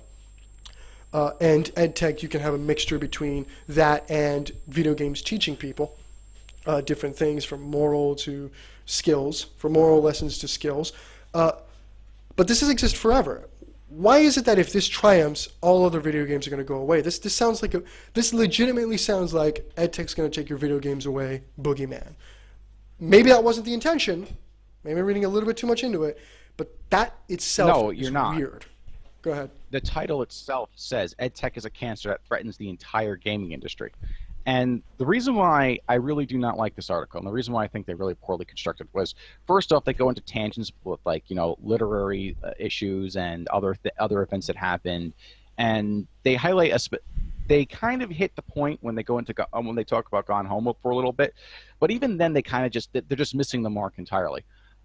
The thrust of their argument, the title and the thesis of their argument, which is that the entire gaming industry is going to go kaput if the edtech sphere, actually more commonly known as edutainment, becomes mainstream, is in this paragraph here. This is, of course, referring to the previous paragraph about how edtech is going to invigorate the schooling system. This is, of course, complete and utter nonsense. EdTech will be, at best, like boring, grind-heavy RPG Maker games, with enemies replaced with exam questions and, at worst, social justice propaganda to make our children hate themselves because they are white, or teach them that white people are responsible for all their life problems. Stop. Stop. Oh, no, go ahead. Finish that, then. Alone, those would just be terrible video games, of which we already have an abundance of, but combined with the school system, it would bring about a gaming industry far worse than we've ever seen. Okay, stop. Now, I want to point something out before you go forward with this. There's three things here that I don't like. Number one, RPG Maker, quote-unquote, games. RPG Maker is a tool. RPG Maker is a framework. RPG Maker is a development tool. You don't shit on the tool. It's not like anything that comes out of RPG Maker is immediately bad. That's nonsense. That's complete bullshit. Okay, that's like saying anybody who makes games in Unity or Construct or Unreal automatically is stupid because those games suck. You have to make it in Lua or you suck. You have to do it in C++ from the ground up or you suck. That's nonsense, and it really drives me up the wall with these people because they talk shit about these tools, but they couldn't use them. They couldn't make a proper game with them. I mean, shit, Fuzztail and Templar have been, quote-unquote, working on a game and getting mad at the likes of Phil, who won't come to fucking code for them, for what, months? Like, where's their game? Like, shit, they want to shit on me, fine, that's their right as consumers, but where's their shit? I'm waiting to see it. So that's the first thing that drives me up the wall. The second thing, which is very important, is how they're afraid that these video games will influence people. I seem to remember that one of the big no-nos in Gamergate was Anita's thesis that video games actually strengthened or enforced existing stereotypes about women. And we all said, no, video games can't influence people. So You can't have your cake and eat it too. If you're going to say that these games can influence people to hate themselves, this is a moral thing, okay? It's no longer teaching a skill. It's no longer that weird spin that Thidrin used to do. It is a moral lesson and having a moral impact on its people who play it, on the students. You cannot then turn around and say Anita's thesis in and of itself was wrong because video games cannot affect people. You can't say that. Now, Anita's thesis was wrong for a number of other reasons, like number one, no, these games do not automatically make you a sexist. They don't automatically make you violent. That's bullshit. That's nonsense. But much as fairy tales that we've been told from when we were little, it reinforces certain stereotypes like the role of the man or the role of the woman. And these are good things. But we were all afraid of embracing that because we were afraid of embracing anything that's right-wing. There's nothing wrong with the man saving the princess. There's nothing wrong with the courageous warrior going up against the evil dragon. And video games reinforce that. That is true. Just like if I were to sit down and tell you a story over and over and over again, it would reinforce that in a way. Doesn't mean that automatically those are the views that you will adopt, and doesn't mean that you won't change them, etc., etc. But the thesis that video games can affect people is true. That's what this whole thing is based off of. And if you're afraid of it, you accept that thesis. You can't have your cake and eat it too. You have to pick one. If video games That is correct, and it's the one redeeming point of this article, because that point is right. It's just, it's not hammered home heavily enough, and they go on too many tangents. One of them being, and they don't make that the thrust of their argument. And what specifically the thrust of their argument? They don't make that the progressive reinforcement that will corrupt our culture and our values, if it's brought into the education sphere, is the problem with edtech. Exactly. They don't make that. And by the way, here's another very important thing before I forgot, because it was three things. The third thing that bothers me is that, okay, if you force video games into education, that will kill video games as an entertainment. No, that's nonsense. It will create another industry, which is edtech, where games in that manner that suck and people will be forced to play. And you're concerned about that, and that is the ultimate evil. But it already happens today. You already see the exact same thing. You see We don't have kids, to argue. You see kids We don't have who are forced to do curriculum that they don't want to do, that have liberal messages. You see them practically forced on shitting on religions in many curriculums, on shitting on Christianity, to be more specific. So you see this already happening.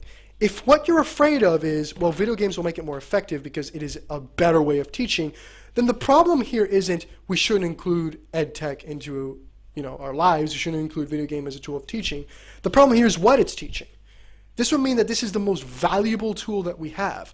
Shit, start making video games in which you control a specific tribe, and if you start mixing tribes, it'll lead to you losing. Done. You're pushing your message. Easy. Simple. Start making those RPG maker games that are so easy and so dumb and so simple to do. Start making them pushing a right-wing ideology. Start making them pushing that degeneracy is a disease that starts killing culture. Why is your solution to immediately kill something when you yourself are admitting that it's effective? And if your answer, which is Thidrin's big, and we're going to play the InfoWars thing. We're going to play some clips in a moment. But if your big fucking issue is government funding, Thidrin, I told you how to solve that. Remove government funding from education. Done. You don't want to do that, though, because you're a liberal. Go on, John. There's one point that I wanted to emphasize, though, with this one. In the paragraph, when they reference how edtech will be, at best, like boring, grind-heavy RPG maker games with enemies replaced with exam questions, they go on with that. They link to a Steam page. And you can click on that link for Learn Japanese to Survival. I can't pronounce this, so I'm probably going to butcher the name of this. Hiragana Battle, right? It's about medieval Japan, I'm guessing, by the looks of it. And the interesting thing about this is if you scroll down on that page, because they assert that this game is terrible and it's bad as an example, and they use this as an example of how edtech it's going to hurt the gaming industry, all the reviews are positive. And they're all detailed reviews that they're giving in their recommendations. And these people have played the game for 13 hours, 11 hours, etc. Why are they asserting that this game, without evidence, is a terrible game? They're not making a case for it. They're just saying it is, and they expect you to believe it without actually checking the source. So here's their argument that edtech is that educational games will hurt by using this as an example. Now, there is a real concern here. Make no mistake, there's a real concern. The thing is that Thidrin's a shit presenter, QQ does what he's told, etc., etc. There is a real fucking issue here, which is that liberal groups are using government funding to do this kind of shit, and they're just making money off of it and aren't making anything that's effective, and the things that they are making that are effective are liberal propaganda tools. You got me there. I'm on board with that one. But that doesn't mean that the whole thing is garbage. It doesn't mean that this is a terrible tool and we shouldn't do it. It doesn't mean that we're going to take your boogeyman. That is used specifically to appeal to the moderates, because Thidrin and company understand something. It doesn't matter if what you're saying is true. What matters is if it does one of three things: makes you laugh, outrages you, or appeals to your identity. So they've gone so far. There was a time when these people really did give a shit about this specific instance and this thing, and we're really trying to do the right thing. But they strayed so far away from that. They've strayed so far away and so into we just need to get the message across at any means fucking necessary, that they're allying with the same people that they shit on. QQ is allying with Vox Day when he used to shit on Vox Day. You talk about that on the in the interview we had and also in the article. He used to shit on Ralph consistently. I mean, this was the guy who said, I am ethics in games journalism. I am the guy who talks about ethics. I'm the only real guy. Yet he releases an article on his own site where he's telling you, hey, go to the Hugo Awards and vote one of the writers of these site for best fucking artist. Let's falsely produce an award for him. Where's the disclosure there? Why are you saying this is a writer for our site? Why aren't you recusing yourself? Well, because they want to push these people into positions of influence. They want to push themselves into positions where they matter. And again, this is the guy who talked a lot about ethics. Now, the person who pushed this whole thing was Thidrin. But before we get into that, I want to talk about my thesis, because that's been a key thing about the meme. It's been a key, very important issue when it comes to memes, when it comes to me in particular, and why I'm an edtech shill. So I want to go into my thesis. I'm not going to read the whole thing, because God, no. Is it this?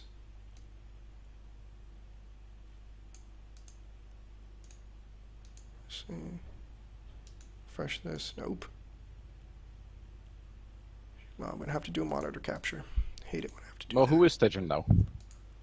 Like, well, what is the... Oh, we'll get to that. I know what you're doing. We'll get into that. Don't worry, man. We'll get right into that. No, monitor 2 is what I need to be capturing.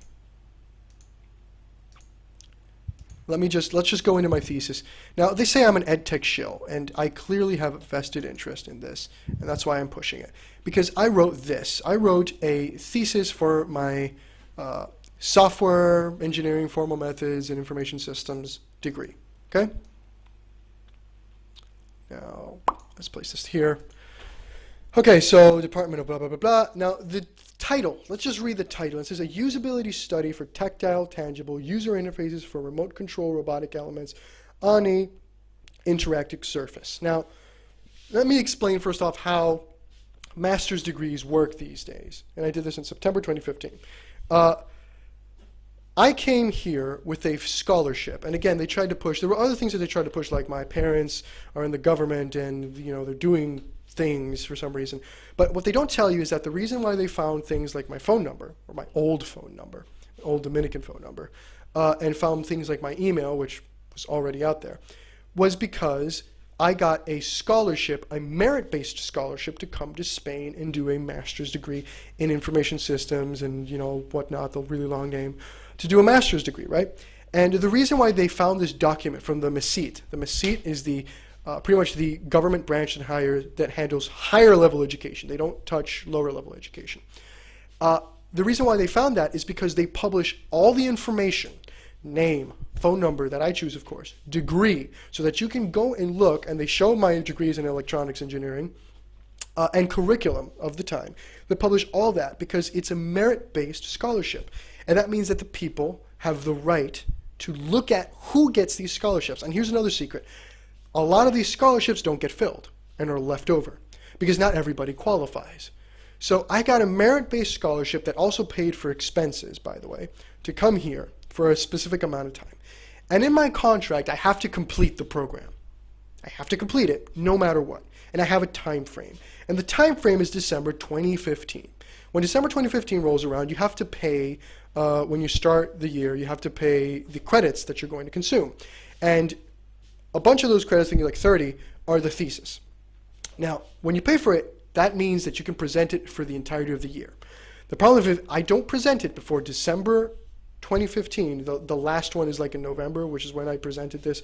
I may have written it beforehand, but I presented it a little bit later. If you don't do it before that, and the year is up, you have to pay again, and my scholarship would not cover it. Not only that, I'd be in violation of my contract, and I'd have to go immediately back. In fact, my entire Spanish residency was surrounded by that contract. The reason why I am able to stay after the contract and after the deal is done is because European descent. Ha ha. So I do this, and to do this, I discovered, and honestly, I'd never been a part of a research group. I never been a part, I didn't really like academia. I was a cum laude graduate in electronics, and I was like kind of done. When I was younger, I wanted to do a doctorate degree, but then I was like, you know what, it's not worth it. I'm kind of done with academia, and I was learning video game development on my free time. Now, spoiler, the whole reason why I did the scholarship, it wasn't for the degree. I have the degree signed by the king in my living room, but that's not why I did it. I did it because I studied electronics engineering, but I wanted to be a game developer. I had to live within my means because you couldn't study game development in the Dominican Republic, and you couldn't study software engineering because it wasn't great courses, or at least I didn't see them as great courses. There admittedly are some that I could have done that would have been better. And I was accepted into 2 universities in the United States. I was accepted into Rochester Institute of Technology and North Carolina State U. They put a caveat that I had to go to a college and whatnot. And the decision was made, and I have to thank my parents eternally for this. They knocked me on the head and said, don't take the fucking American degrees. Don't go there because you're going to be buried in debt. So I did my electronics degree in the Dominican Republic, and I started studying game development on my own, and I believed and believe to this day that you don't need a degree to do certain things. You don't need a degree to do most of the things in coding. So I came here mostly to do 2 things. One, to get a full year to be able to work on the degree, but more importantly, work on me and work on developing games and learning. And 2, to complete the software knowledge I had lacked. I had learned from a lower level, an assembler in C, working with microcontrollers, PICs and ARMs and that kind of stuff, and working mostly in electronics. So I didn't know the high-level stuff, the what they call higher-level development, like Java and that kind of stuff, which is allegedly easier. And the transition was smooth. So I wanted to complete some pieces of info. I wanted to learn things like what is test-driven development and that kind of stuff. So I came here to do that. Now, I'm running out of time, and I see myself, okay, I have to do this master's degree. I want to do a video game in Unity. That was what I want to do. I'll do a video game in Unity, and we'll spin it in some way, and one of these doctors will agree with me. Well, guess what? That's not how it works. These doctors will only co-sign, and you cannot graduate without at least one doctor co-signing, will not co-sign anything that doesn't either directly interest them or directly help the research group they're a part of, because they're all part of a research group.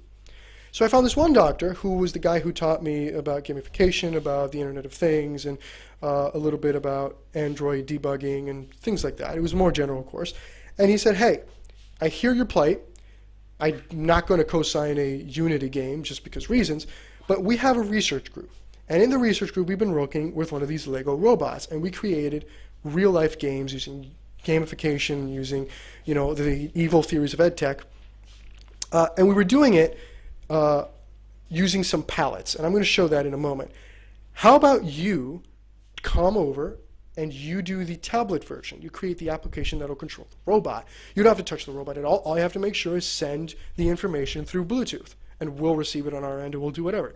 That's all you have to do. And what we're going to do is you create a application in which you can replicate the real-world course in the tablet so that people can see it. And we'll do some cool things. That'll be great. I'm like, cool, awesome. So first off, some background. You don't need to go read all the citations. You just need to look real quick at this picture. The original game played with the robot, and the way it controlled it was that it had these palettes, these sticks with these circles on it with these RF tag readers. And you'd bump the top of the robot where they installed a RF reader, and each one of these sticks, which I'm going to call pallets, each one of these pallets had a different function. Advance, go backwards, left, right. Okay? Now, the original intention for them, and you can look at the first citation, which shows the previous work, the intention with this was to work with old people and to help with cognitive games, and to help with memory and shit like that. Okay? So that was their whole thing. These were people who were making games to help old people with their memory, to put it in plain terms. I was like, cool, I can do this, I can get over it, I can work with Unity, and I can, at the same time, wait, am I showing the wrong one? Sorry, it just updates slower for me on the OBS thing. So, cool, I can get all this done, and maybe I can do a little bit of good. So I go into it. Now, I start developing the Unity thing, and at the end he doesn't like it and says, okay, we'll keep that, but I also want you to make an application just in Android, open up Android Studio, and what you're going to do is you're going to make an application that when people press three fingers, the thing advances, and that when you turn it, it turns with the robot. It sends these commands. And that's what this little car is for. That little car has three little things at the bottom of it, three little contact points, which would be the equivalent of you putting three fingers in a triangle formation on the tablet. And the whole thing here is that when you turn left, the robot turns left, and when you turn right, the robot turns right, and when you lift it, the robot stops. Okay? So after I'd done that, he said, okay, but now you need to do a usability study. I'm like, what? That wasn't, okay. So he tells me, of course, this is a research thing, you need to do a usability study. So what you're going to do is that I want you to get a bunch of people to play the game and see how easily they get it. Because the whole purpose of my thesis was to make an easier way to control the robot. The pallet things is uncomfortable. Imagining having 5 pallets, one for advancing, one for going back, 2 for turning, and 1 to stop. That's nonsense. You have to be flipping it around in your hand. And now imagine that you're 70. So that makes it worse. So I do the thing, and you have to understand that when you work with research group in academia, they ask you, want you to do this. So he asked me, hey, can you break down the statistics in gender to show if there's any disparity in gender? And no, there was no disparity in gender, so I broke that down and did it. Done, published, give me degree, signed by King, it's over. Now, this has been enough for them to say that I'm an edtech shill. Now, an edtech shill means that I'm promoting edtech, that I want people to get into edtech, that I'm paid by them, that I'm given some form of benefit, and all that malarkey. Now, maybe they will eventually do digging and find out that all these things that I saw about these research groups were false, and what they're actually doing is creating a robot that will teach you to hate the white race and will be included in all your courses. Remember, Variloh is going to use Legos to go after your kids. I'm building our way to a better future, brother. I'm building our way to mixed race, man. I'm a liberal. He's going to use the Legos in order to build lawnmowers to force your kids to mow their lawns so his people don't have to. I mean, what That's can exactly I say? what the plan is. That's my plan, man. You shouldn't fucking say that because, you know, the overlords don't want me to say that. It's too late. Exposed you. You're an edtech shell. I'm an edtech shell. It's over for me. Now, the interesting thing is that these people are calling me liberals while they do it. They're saying I'm a liberal. Now, if you go to my channel and you go into the first 4 published videos, one of the videos, actually there's a couple of them, have pretty liberal ideas, like, hey, maybe we shouldn't shit on trannies. I haven't deleted the video. I reference it consistently. Did I say those things in that? Go look at it and look at the context and you can verify. But yeah, of course, I was a moderate. Duh. I tried what they're trying now. I tried what they believe now, and the more I thought about it, the more it sounded like bullshit. I came from a country that the feminism thing had actually started real fucking unbelievably getting hyped in ways that you couldn't imagine. Anybody who lives in Latin America can vouch me on this. And I fought this group called Justicia Global, which is global justice, translated. And I came with a very sour feeling in my mouth when it came to feminism and liberalism here. At the same time, I was tipping my fedora. I used to say that I admired guys like Jon Stewart or Bill Maher or George Carlin, which I still think is pretty cool. George is pretty cool. Leave him alone. But I used to say these things. I used to tip my fedora. Because, again, I am a millennial. Like, I hate to break it to you. I'm a millennial. Thidrin's a millennial. Ralph is a millennial. Okay, I'm a millennial, and as it, I was against the whole conservative things of the past. And again, I grew up in a country which was extremely religious. And I grew up in a family that was extremely religious. And I had to go to church every Sunday until I was like 15. And I had to do 3-4 years of Catholic school, which is Bible school, basically. So I rejected all that shit. And then when I got here, I saw that the couple feminists I talked to weren't crazy. At least they didn't seem crazy. And I hate men. They were just like, hey, I remember the thing that made me kind of change my mind a bit was my girlfriend told me, hey, look, I've been working hard for my whole life. I've been working hard my whole life. I've gotten good grades. I was bullied when I was young. I'm not a cool girl. I'm not the slutty girl that everybody wants to hang out with and that dates the quarterback. And when I got to university, people would say that I was getting my good grades because I was a woman. And that sucks, and that's not okay. And so and she said, that's why I'm a feminist. And I'm like, huh, well, okay, granted, you have a point. There is a point there. I understand it. Of course, ever since then, she's seen what feminism is and no longer identifies as a feminist and doesn't quite like them and was very happy for Trump and all that other malarkey. But that's why I said those things. But for some reason, I'm a liberal. Now, let me show you what a liberal looks like today. Let me go and get what a liberal looks like today. These people. And we're going to go ahead and, because we're making claims that these people are in the thread, these people are talking about the thread, we're going to prove it. But this is what a liberal looks today. This is Fuzztail, QQ Media's main writer, basically, because he's the one that writes the most, and who's being promoted to win one of the sad, terrible puppies or whatever award. I don't even know, or the Hugos or whatever. This is what he believes today, okay? This was posted December 2016. This is what this guy believes. If I was POTUS, there'd be free weed for everyone. Decriminalization of drugs. Informed consent for hormone replacement therapy or treatment. I don't know which one the T represents. Cut military spending. Improve education. Tax the rich. Improve low-income bar. Retrain all cops to favor persuasion over force. Streamline legal immigration. Aggressively crack down on college loan sharking. That's actually a good one. Abolish copyright law in favor of Creative Commons. Improve ISP speeds, because we need my internet to speak to my boyfriend. Dismantle surveillance state. Declare free, high-quality healthcare, an inalienable human right, and validate trade embargoes. I'm the liberal who's pushing edtech, who's pushing your fucking children to play with Legos and come to the liberal side of the force. This is the good guy. The fucking dude who thinks he's a woman who also happens to think he's a squirrel.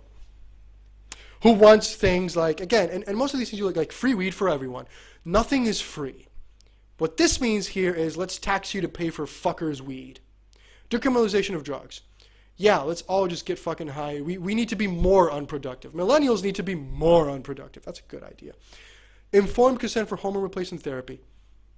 Speaking a little bit out of interest, aren't you? Cut military spending, improve education. If you go back to fucking Carter speeches, you will see the liberal buzz fucking word of we need better education. We don't need edtech, which again, we're afraid of edtech because it works. We don't want that. Okay, we don't want video game teaching our kids because it clearly works, so that's why we're so afraid of it. But we want better education. And by the way, terrible military, cut it. Tax the rich, improve the low-income bar, not socialism. Retrain all cops to favor persuasion over force, not giving into the Black Lives Matter line of thinking. Streamline legal immigration. Really? Aggressively crack down on college loan sharking. That one I agree with, but the way to solve it is to remove the need of everybody have to go to college. And that need has been created, a manufactured need, kind of like diamonds. Did you know that diamonds aren't really that rare of a resource? And that what they did is that they paid Hollywood and gave them money to make sure that they'd always have like an engagement scene with a fucking diamond. That's a nice conspiracy theory that actually turned out to be true. But the solution here is to remove that baby boomer mentality that they saw from their parents that the few people who had degrees had the best jobs. Now, all of us have degrees, which means they're worth nothing, which is the solution we've given is let's get more degrees, and that way the guy with the most degrees would be the most valuable. And he turns out to be 35, a doctor in fucking microelectronics and this and that, and Mr. Dr. Johnson is ready for his appointment, sir, and they have no real work experience. The solution to the college issue and to the loan sharking is to stop telling our kids to go to college. My cousin is an industrial engineer, and he went and did one of those developer boot camps for 6 months, and he's earning more now than he ever earned as an industrial engineer.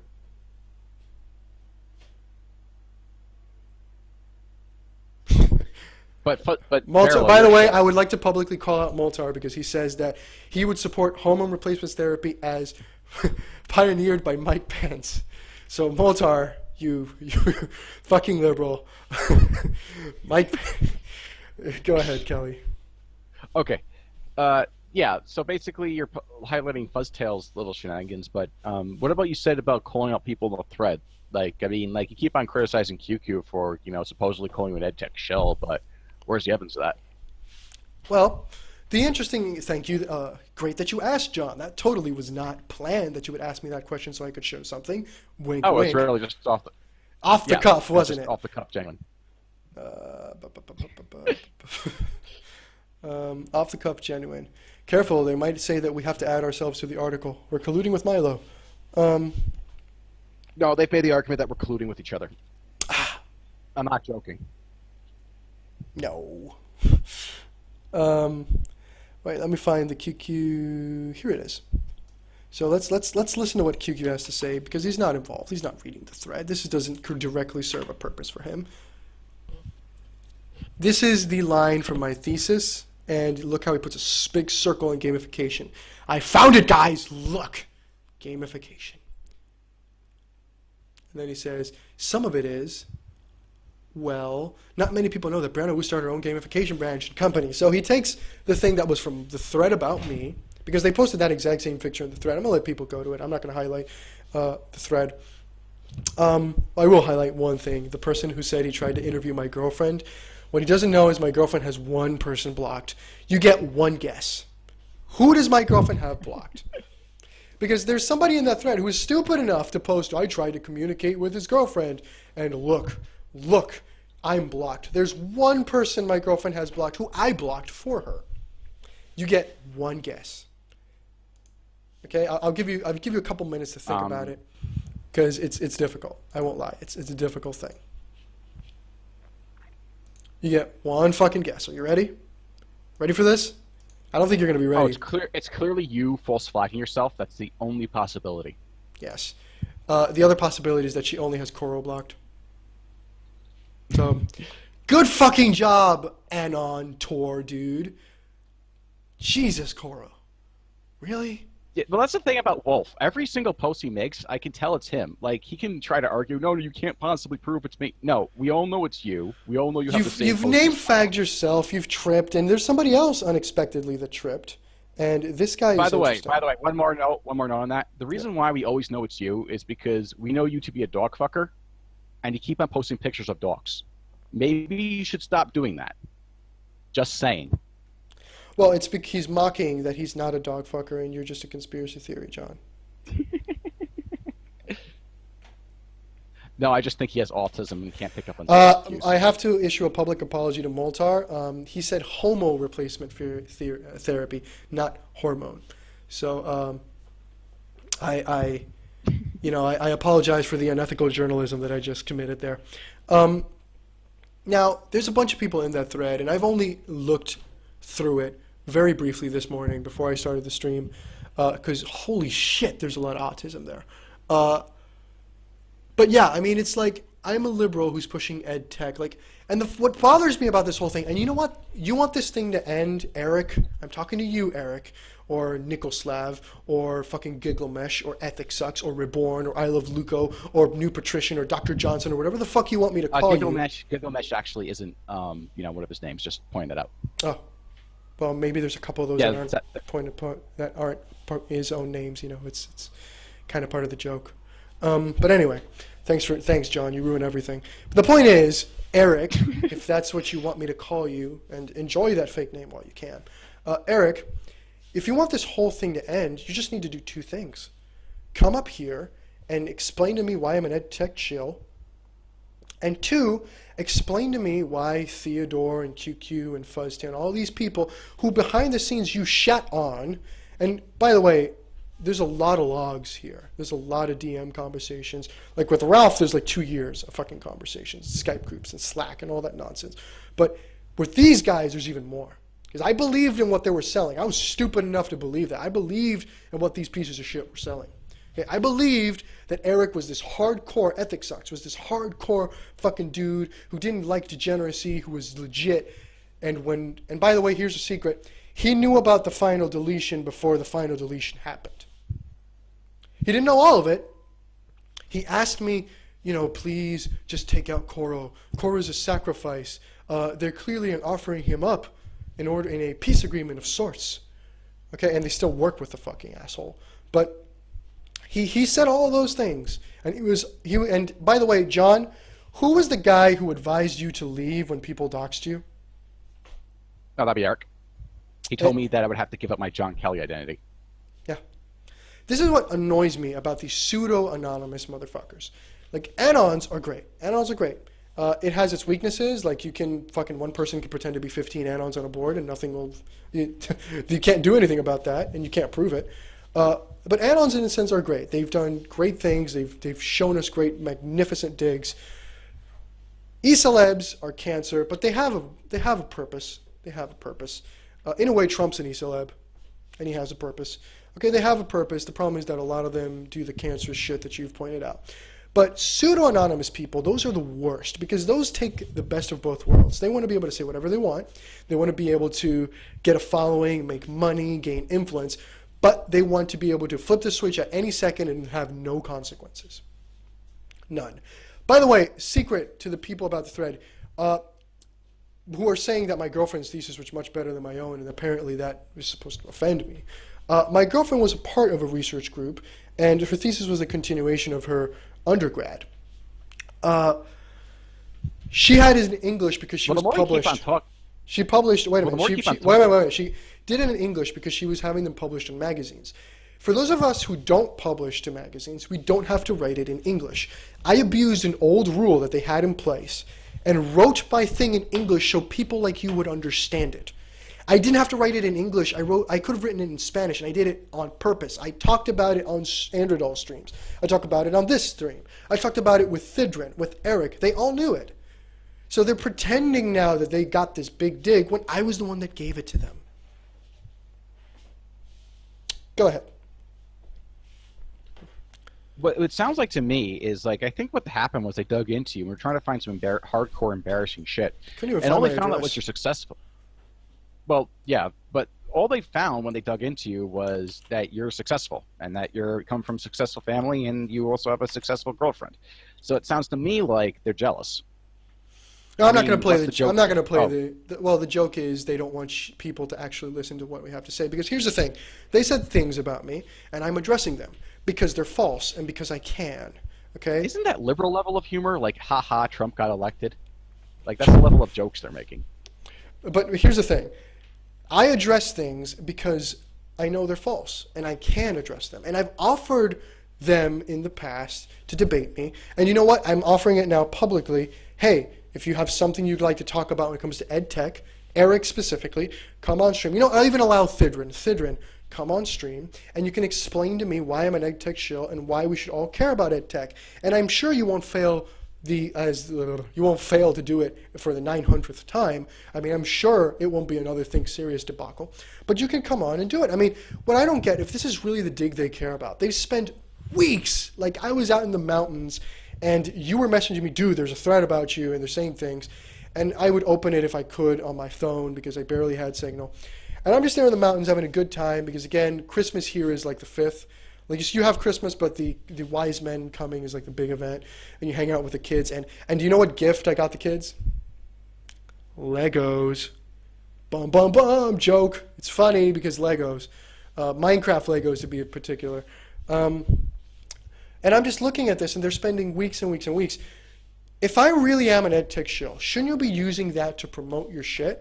I mean, if I'm an edtech shill, you should be dying. You should be drooling at the mouth at an opportunity to get me on stream and just dunk me and just fucking wreck my shit and show how terrible edtech is. I mean, you should be fucking dying for the chance to do that. Instead, you're all hiding behind blocks. You're all posting on fucking a dead image board that you control, your own little hug box.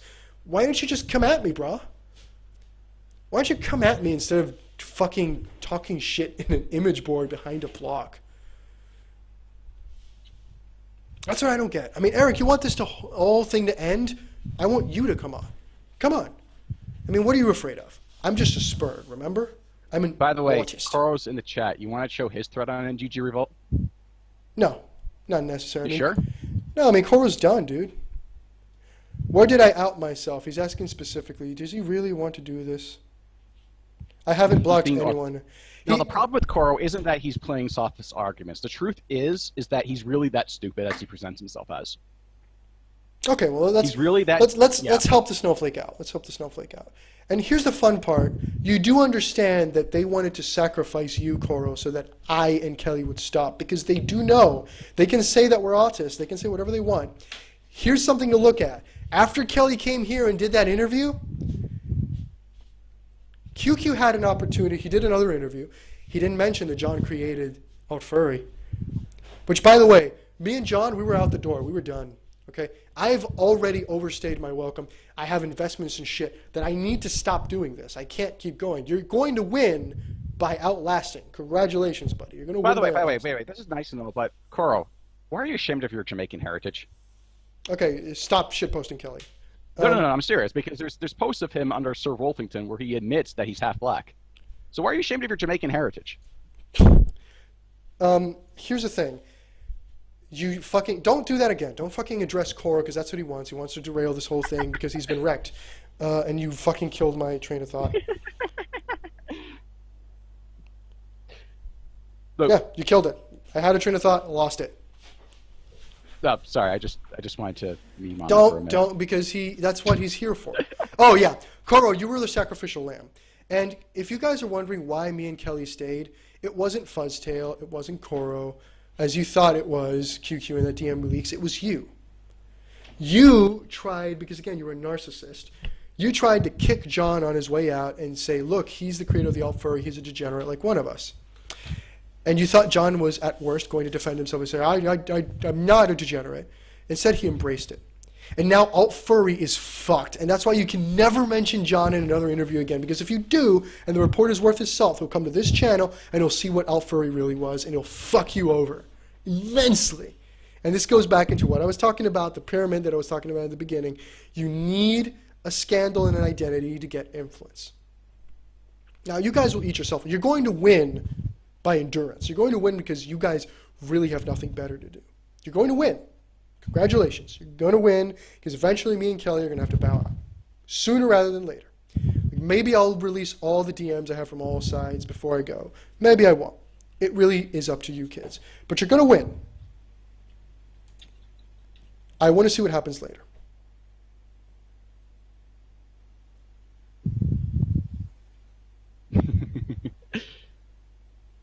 Well, when it comes to QQ and his shenanigans, what I really, really don't like about QQ, most especially, we can rag on him for being a fur fag. We can rag on him for being a sodomite, which both those things are true.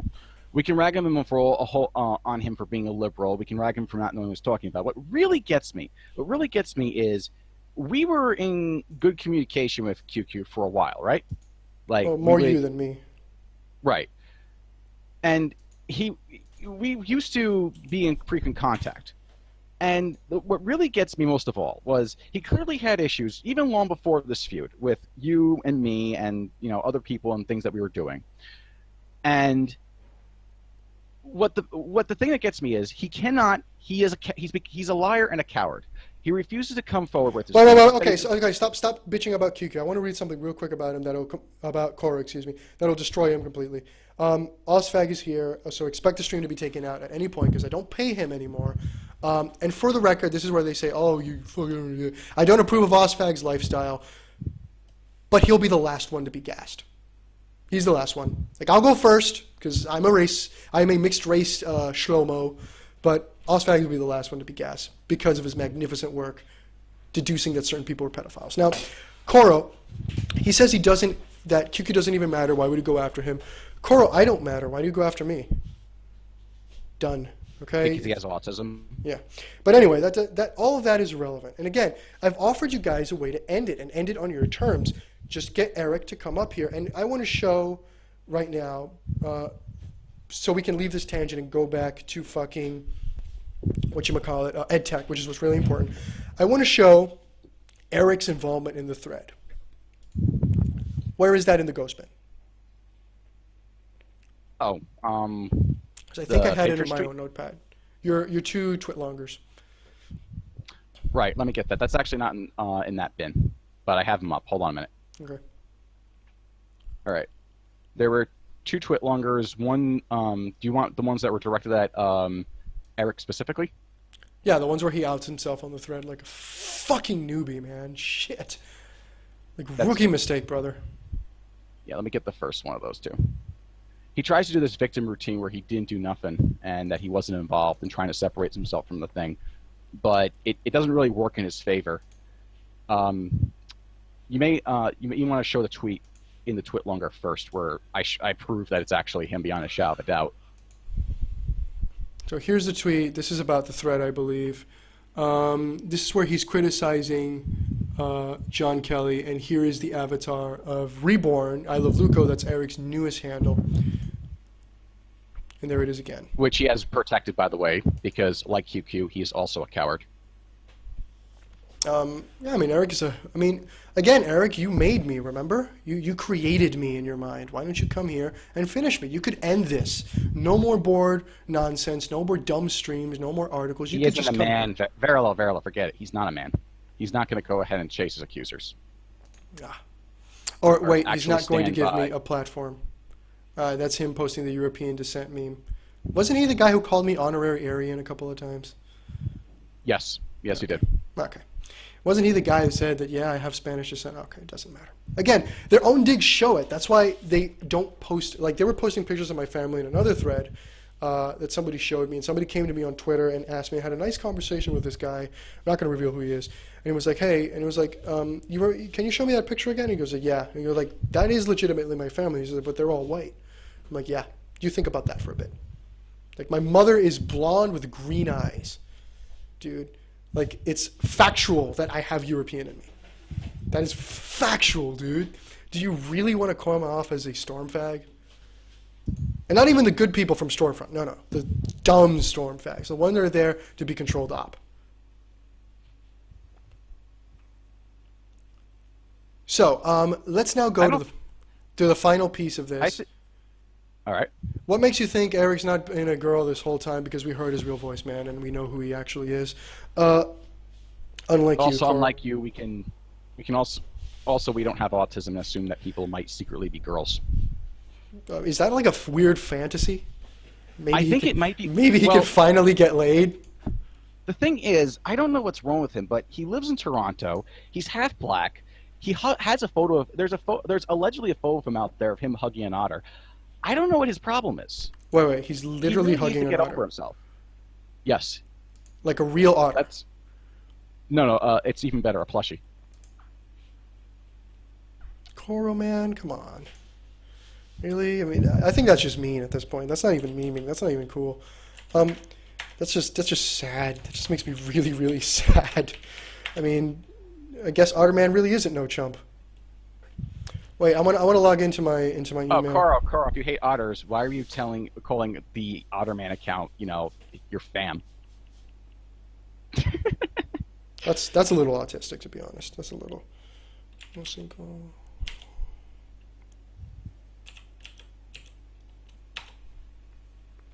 Okay. Might meet later. I'm going to show you kids a little secret that you don't realize. Because I remember you told me this one. Did this happen on this thread or on a different one? That I like my own videos. I remember that allegation. I just didn't care much for it because likes and dislikes are just... No, I mean, they found this secret account I had. Totally secret. Shut up. That isn't public because of the thesis. That isn't public because I literally fucking... Give me a sec.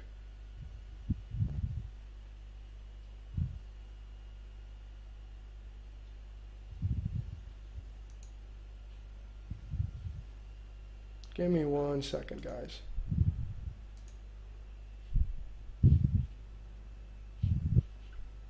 You say stuff while I fix something. All right.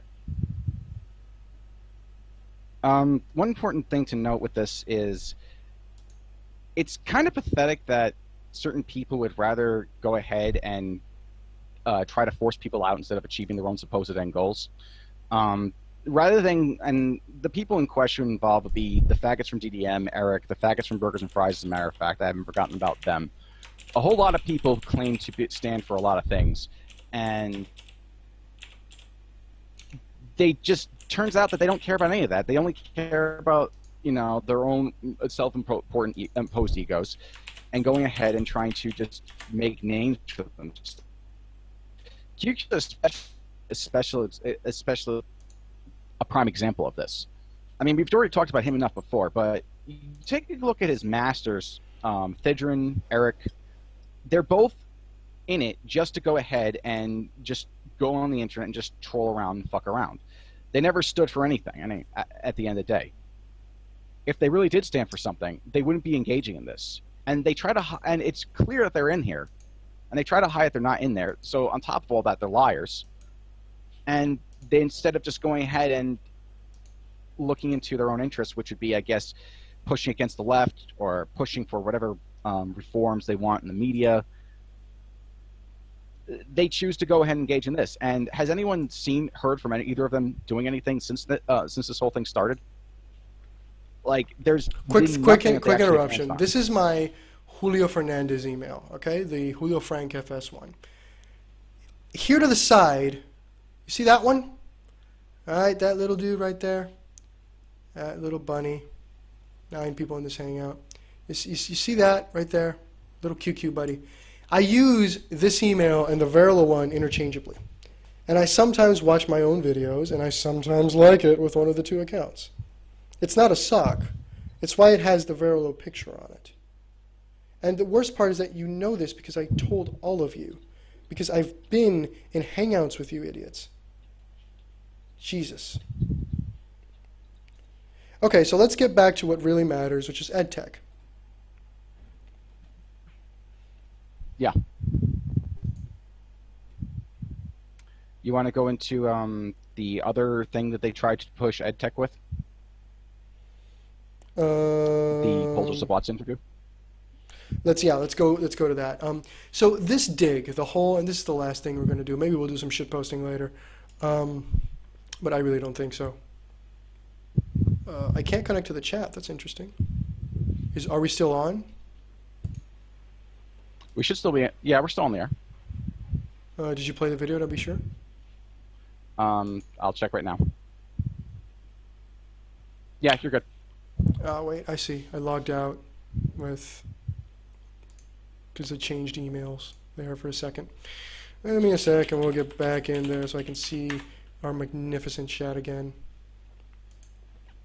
Before we get into the expert of edtech, which is Thidrin. And again, he has the right. He can come back here.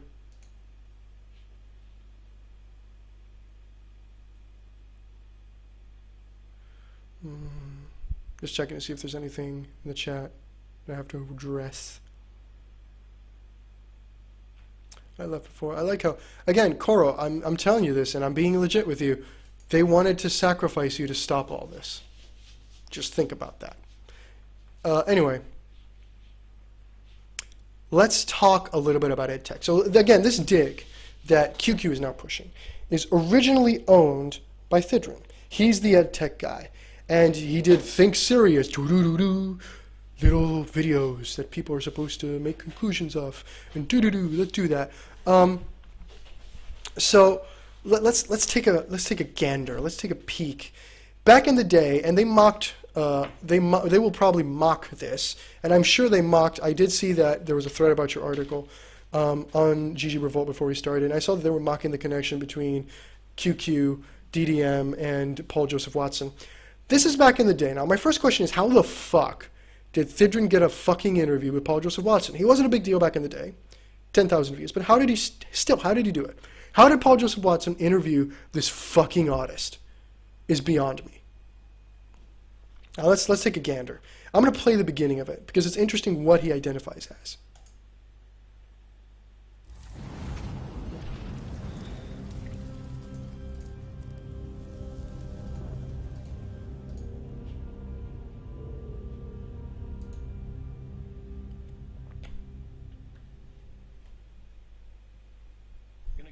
guest now, who is a researcher into the Gamergate controversy, Theodore Morgan Major. Welcome to the show.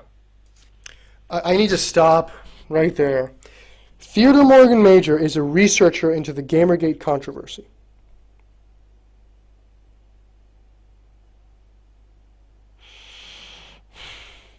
John, are you there?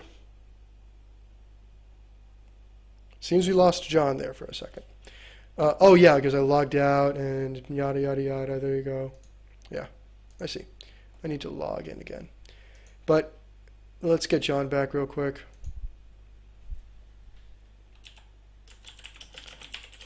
Right there, I mean, he's a researcher into the Gamergate controversy. I'm not going to play this entire thing. You can go watch it for yourself because I'm afraid InfoWars might copyright my video. I'm sure they won't do that, though. I mean, they couldn't be that cucked. But he's a researcher into the Gamergate controversy. You go out and you present yourself like this. Have you no shame? Do you have no shame? Let's get John on because I want him to be here for this. John, make a new one. Make a new fucking hangout. Get your ass on here. There it is. New hangout. Turn off video. Okay, John, did we get you back? I personally blame the juice. I personally blame the juice too. But again, I told you, OSFAG showed the fuck up and things started fucking up on the stream. It never fails. Yep. Nice to have. Osfag, you should stop reporting the channel. It's going to lead to a point where we can't reboot the show when you do that next time. And now you're echoing. I also blame it, fucking OSFAG. What more do you want from me? I've already paid you. Okay, I don't have more money. Okay, edtech ain't giving me any more money. I spent it all on liberal lies. I don't have more money. Leave me alone. Okay, let's start over. Let's play the video. 1, 2, 3. Here we go.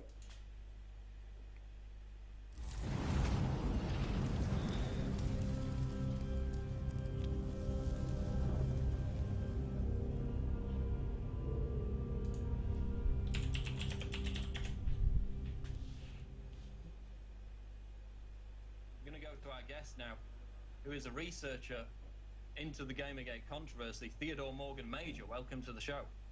Nice to have be aboard. Like that intro is so telling. I don't even want to play this. Okay, I don't like Thidrin one bit. I hate the guy, but I don't even want to play this. It's just so cringe. He's a researcher, and he can't even say thanks for having me aboard. No, and thanks aboard. I mean, it's so telling that this pussy destroyer is going to do a fantastic job. Did John get booted again? No, I'm still here. Okay. So research into the Gamergate controversy. Let's go. Here we go. Oh, God. Now let's just sum up Gamergate, okay?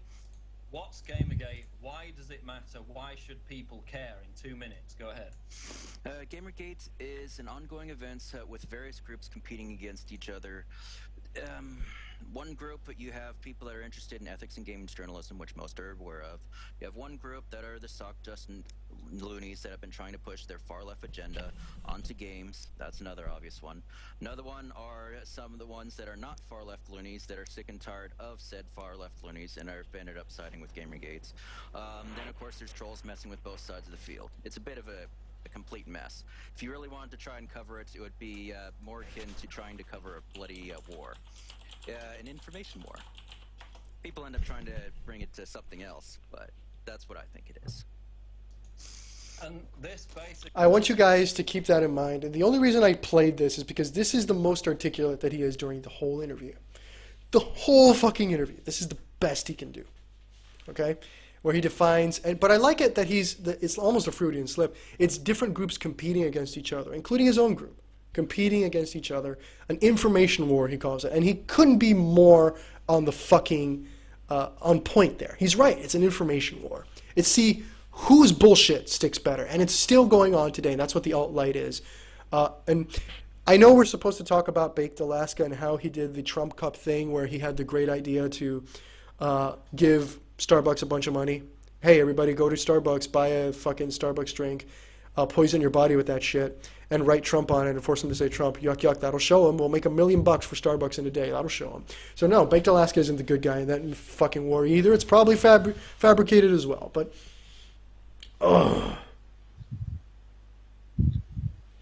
Oh, okay, let's keep going. I really don't want to play this. I only have 3 clips.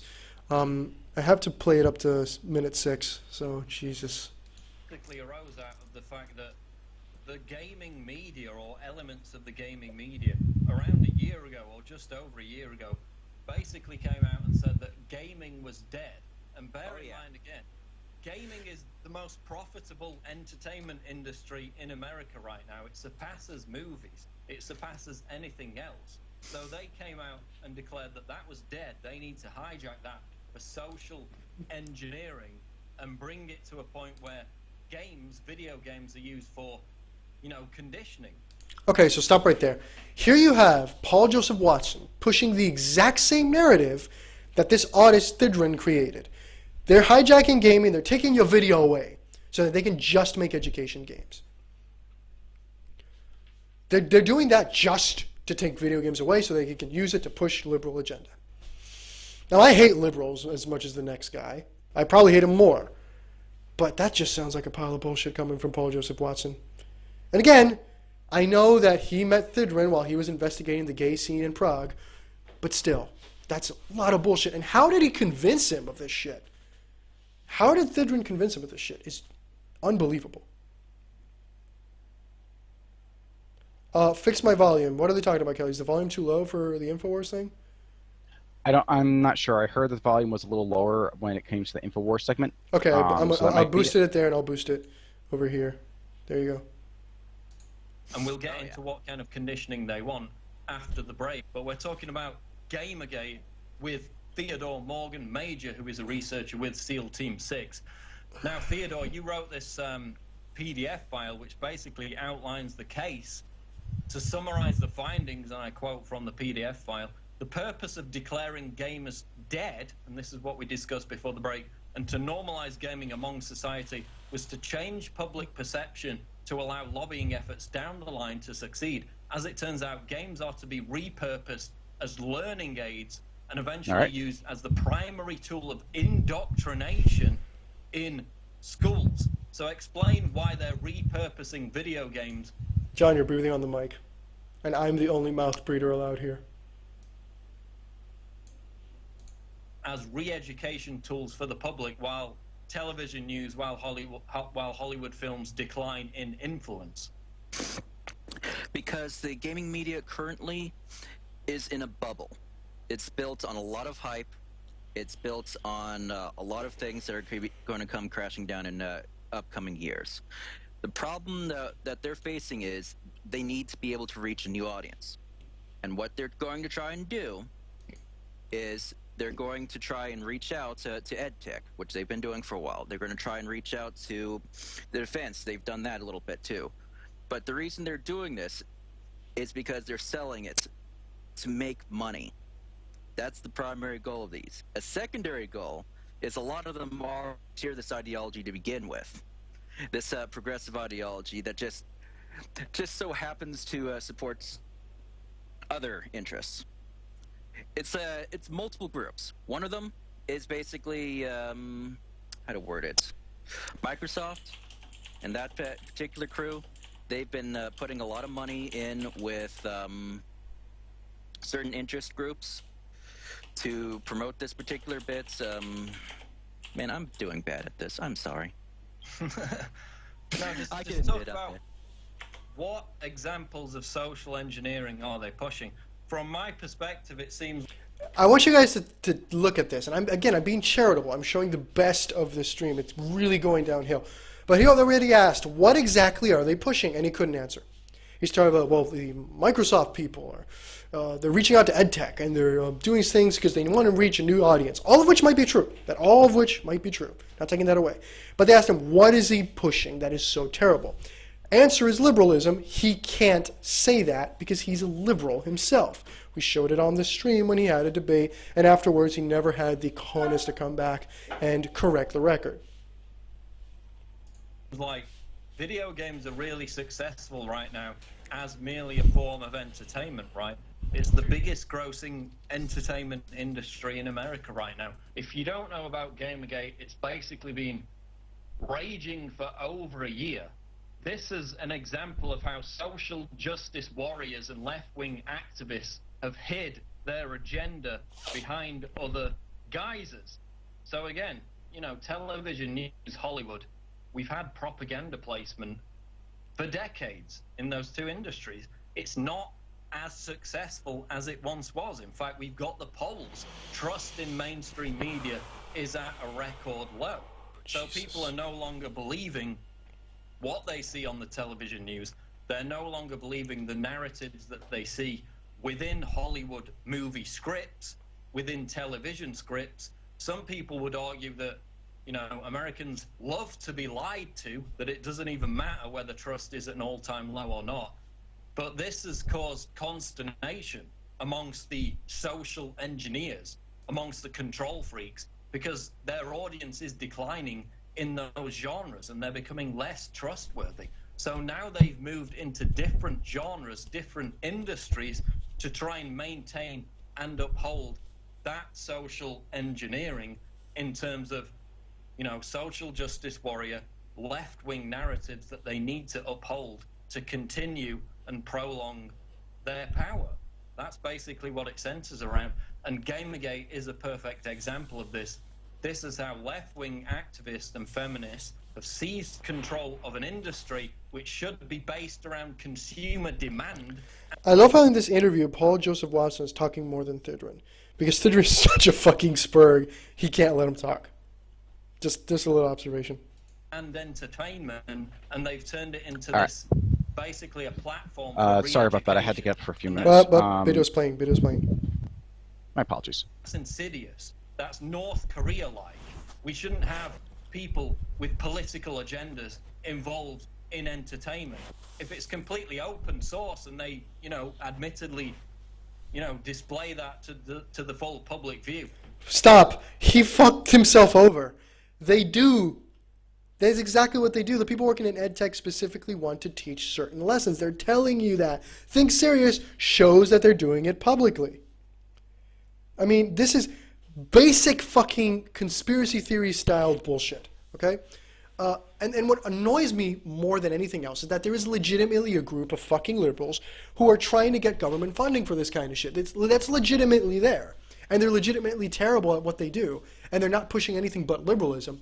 But they're phrasing it in such a way, they're talking about it in such a way, they're exaggerating in such a way, that it comes off as pure fucking nonsense. God, Thidrin. And now Thidrin's going to talk, and I promise we only play his response and then 2 small clips from 23 to 25 and from 25 to 26. And we're done with this mess, this hot mess. Then that's fine. But when they're doing it behind the scenes, when they're hiding it behind this supposedly neutral platform, then it becomes a major problem, and we need to talk about it. So Theodore Morgan Major, just describe how they're using video games for political re-engineering. What messages are they putting within these video games to push their political agenda, and why should we be concerned about that? The question's clear. What message are they pushing? Why should we care? This is where the meme comes from. Specifically, they are citing their own work. They are pushing together into groups. Damn it. They have been engaged in cytogenesis, which is basically citing each other's work, which ends up eventually getting fed to Wikipedia, as people end up knowing how Wikipedia works. It ends up taking citations from supposedly credible sources. Anyways, what they've been building up their cases from there to get government money to produce papers to give them more authority. They've been producing lackluster games and getting government money for that. And a notable example for that one would be what led up to a game called Depression Quest. Depression Quest received government funding. Now, here's the fun part. I mouth breathe a lot on these videos, and you can hear my shit on the fucking mic all the time. That wasn't me. That segment was not me. I don't know if Thidrin was taking a shit while he's doing the interview, if he's jacking off, if he's shoving a fucking finger up his butt. I don't know what he's doing. But during the whole thing, they've asked him, What message are they pushing? Why should we care? And he's talking about how they're committing, what did he call it? Cytogenesis? Because they're citing each other's work. Now, the message he's trying to push there, which is something that happens in academia, I've been in it, I've seen it, is that people start referencing each other just to boost a specific research paper, a specific thesis, or a specific article up and make it more credible because it has a lot of links towards it. And this is something that we see in the internet. I mean, something we see in the example that I've given about the pyramid that these people do. Milo links to Ralph on occasion, Ralph links to him, Cernokike links to Ralph, Ralph links to Danger and Play, and it's all this network of we're going to boost each other up to pretend that we're bigger. And it's a nice way to fuck with Alexa ranks, by the way.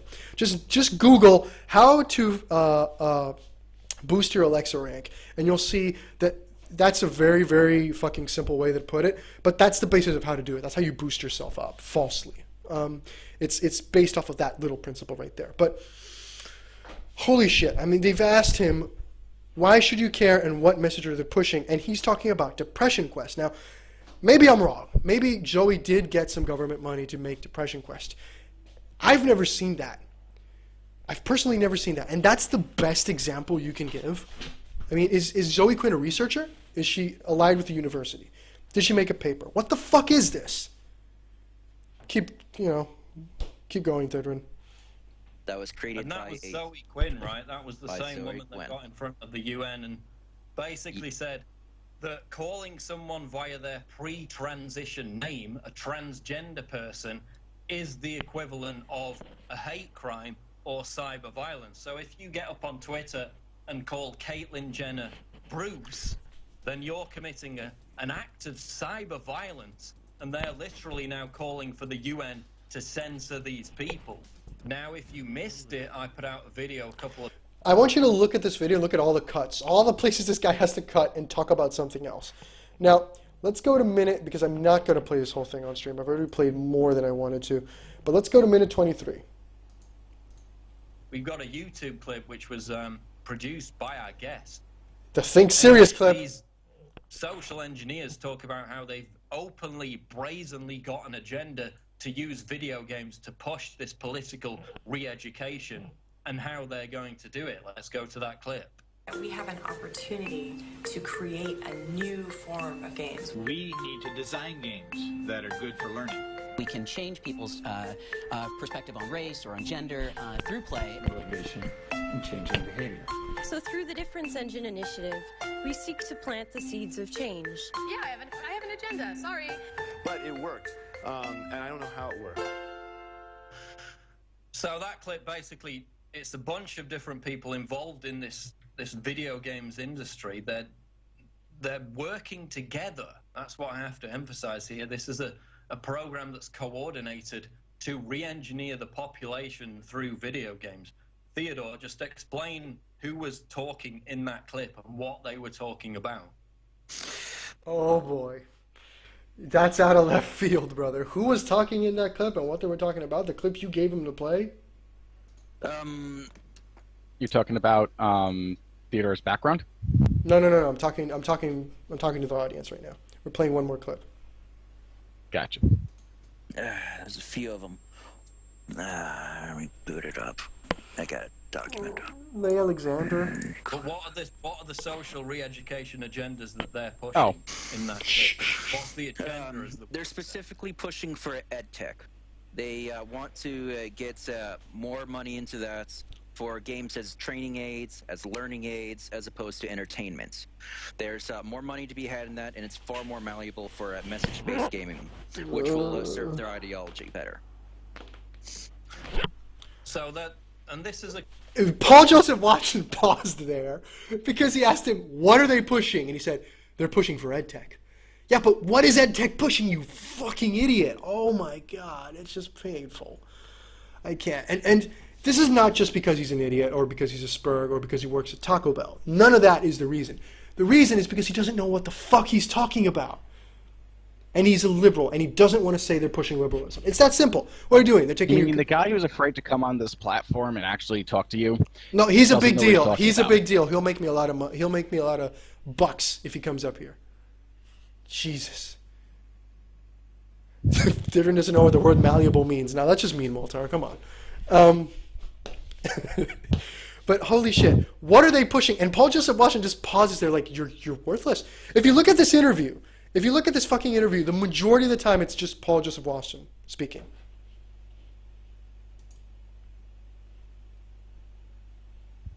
I think How did Didrin get on there?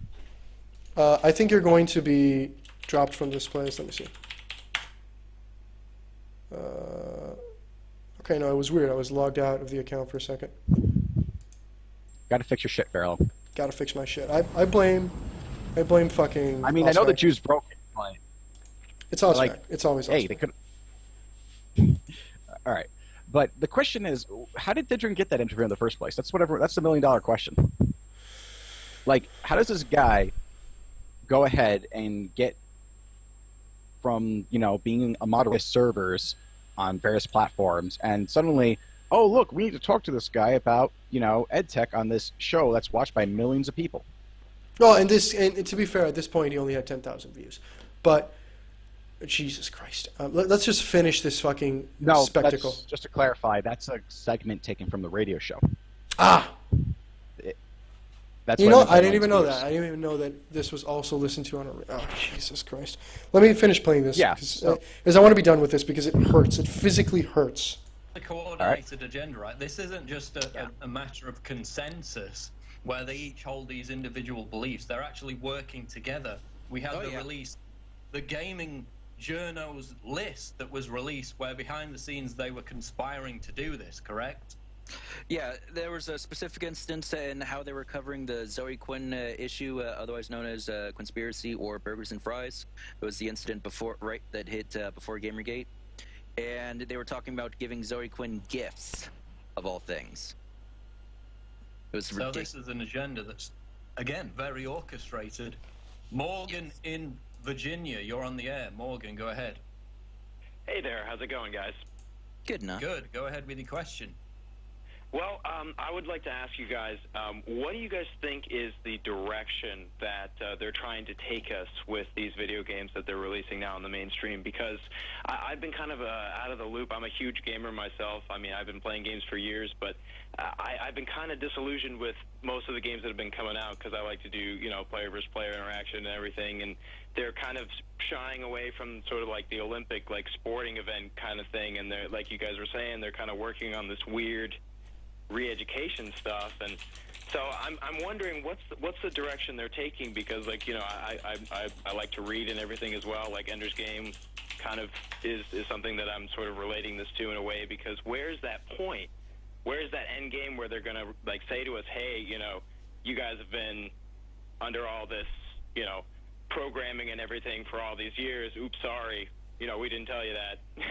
Well, where does that point come out? What's the direction they're leading us? What are they trying to make us do? You know, instead of killing aliens out in space, you know, oops, sorry, spoilers. You know, what are we actually fighting? What are we doing with all this video gaming? Exactly, this is what I wanted to get to, and Theodore, I'll get your comments on this. What exactly are they pushing? We had a caller before the break who was talking about Call of Duty. And of course, they're pushing, you know, Russia as the main geopolitical enemy in those kind of war games. Obviously, that would be expected, not particularly from a re-education viewpoint, because, you know, the current narrative is the US versus Russia, you know, in the geopolitical landscape. But we're talking about how they're pushing radical feminism. Again, we see it at the gender studies level, where they're trying to drive a wedge between men and women. Okay, I can't fucking take any more of this. I'm done. I can't fucking take any more of this. It's painful to watch. Okay, so I want to just play Thidrin's qualifications real quick as to why he was qualified to talk about edtech. Let's just play it. How are you, goobers? Also, I've What seen... up, Diddy? Not much. Seeing if I'm going to be called in for today or not. Yeah, well, I hope so, because you're like trolling for hours, so. Damn straight. Waiting for Taco Bell. What am I going to do with you? Well, until I get a better job. Well, Heads up, we are live. Go eat tacos. Just so y'all know. Y'all goobers know. No, I Sandy. So as you can see, this guy is a Taco Bell employee. Well, again, he's the more qualified guy to speak of this entire situation, him being the Taco Bell employee, me being the edtech shill. Again, I don't get it. I mean, if I'm an edtech shill, they should be fucking bending over backwards to come wreck me on stream. And that way they can use this as an example for years and years to come. I don't get this.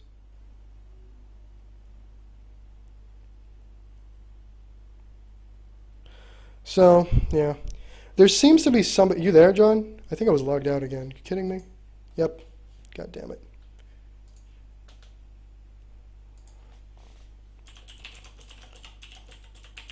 Accounts are going crazy because I'm moving in between a few of them.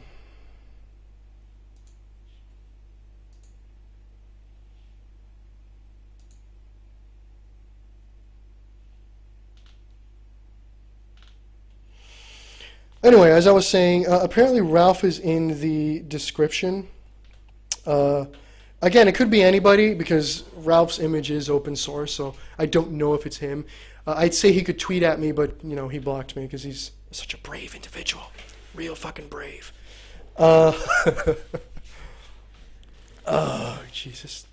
She's not a Muslim. Yeah, sure. Ralphie, you keep telling yourself that. You keep fucking telling yourself that, man. Oh, you keep telling yourself that.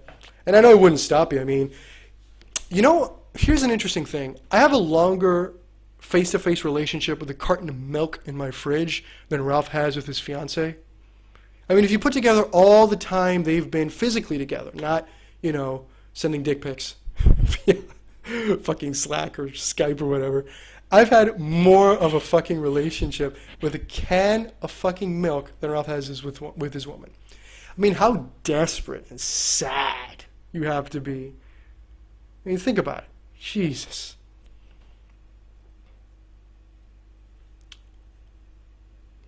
Licked his ass. The difference, Bunny, is I can show our DMs, and it'll hurt you a lot more than it'll hurt me, trust me. I mean, we already did quite a little bit of damage here, if you think about it. Fake white man talks really big. No, I'm not a fake white man. I don't know where you're getting that from. I am of European descent, if that annoys you. But here's the thing. Yeah, you're right, I'm mixed, but I will always be whiter than whatever kids you allegedly will have. Keep that in mind, Ralphie. Having half brown, half obese children. Oh yeah, 14 viewers, lots of damage, and yet here you are. Here you are. It's the same Sargon argument, which is... Oh yeah, I forgot to fucking play that. It's interesting because he called me a fake game dev, evidence be darned, but he's backing the guy, and I have this... I can't believe I hadn't played this sooner. And he has the guy, and propping up the guy who literally said he doesn't give a shit about game dev. Like, are you shitting me? Let's play that one, because that's funny. It's real funny to me. Let's see if we can get John Kelly back again. Okay, there it is.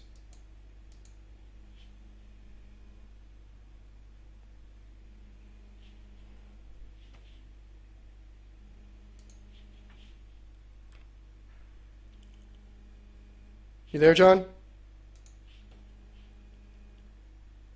Yes, I'm here. Okay. So, I was just going to play the clip of the guy that Sargon, that Ralph licks. Loads of people are going to... Okay. Wait. Don't say anything. Here we go. No, I mean, it's not really a big deal. It's just, No, I it's called not, but it. you're You're making it a big incompetent. deal. It's I really- told you're you the making it game a wasn't big going to deal. call. You're making I it a big told you deal. the game That's isn't the going to come out. But you know Yeah, what? no, Val, Here's you the did. good news. I But here's the can't good news take for it. you, I buddy. can't. Here's the... Yes, I know you don't have enough time. As you didn't have enough time 28 months ago when you started this shit. And you made a fool out of yourself because you didn't even know what an IDE was when Satan asked you. But the fun part in this whole thing, Sargon, is that you made this big deal about how you're not incompetent and how you're doing everything by the book, and it's great. You know, and I it turned can't out make a big that you deal out of it. failed. How does it feel that Brianna Wu, fucking John Flint, is more of a game developer than you? I don't care. And exactly. That's the point. You don't care about game No, I development. don't care. Thank I you. don't, Variloh. I Thank don't you. care. And You see, so this guy doesn't give a shit about game dev, but Ralph is too much of a bitch to call him out, isn't he? Oh no, Ralphie. Ralph will never call out Sargon because he's too scared of what Sargon might say about him in response. He's too timid, and he doesn't have this no-holds-barred attitude that he claims to have. He doesn't have fuck being nice. He's nice to a lot of people. He's nice to a whole bunch of people that he would otherwise call out for if they opposed him. But I don't know why we're having this argument, because he's Milo's bitch. You've shown that. Oh, that's also true. I mean, it doesn't matter Again, anymore. He's always been the bottom rung of all the cliques, of all the circle jerks. He's always been the last guy in the totem pole.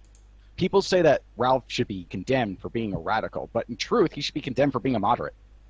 I don't even think moderate's the right word. I'm going to play it again just in case people couldn't hear it. And loads of people are going to care.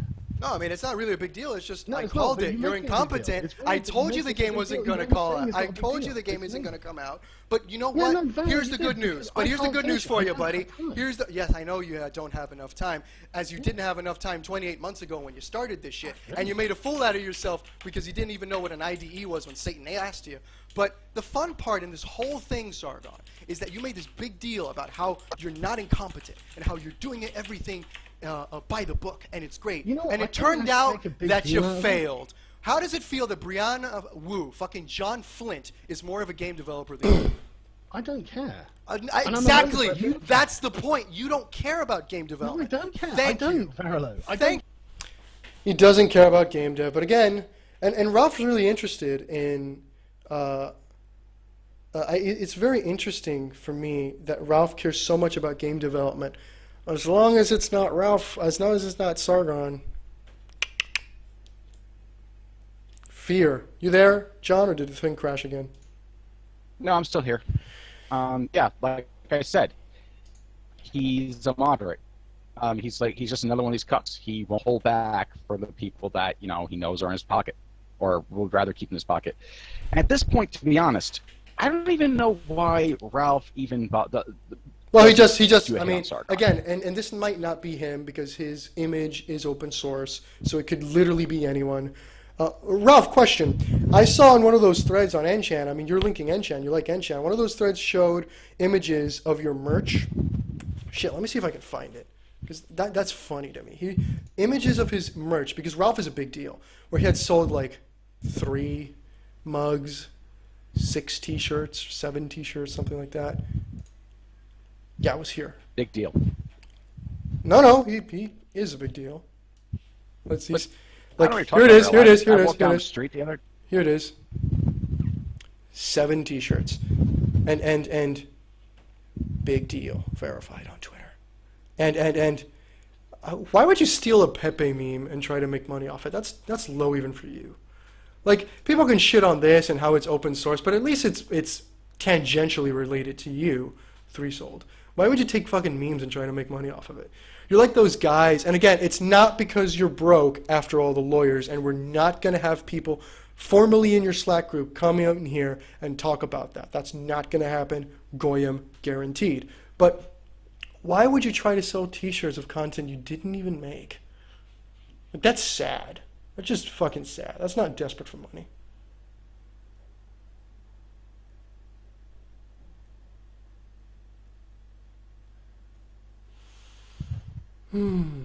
Oh, it's just so wonderful. And why did you hide the thing sold? I mean, prove me wrong. Prove you're a big deal. Turn it on and let people see how many you sold. Turn it on. Go ahead right now. I'll show it on stream, and that way you have beaten me. Maybe you sold 20 shirts.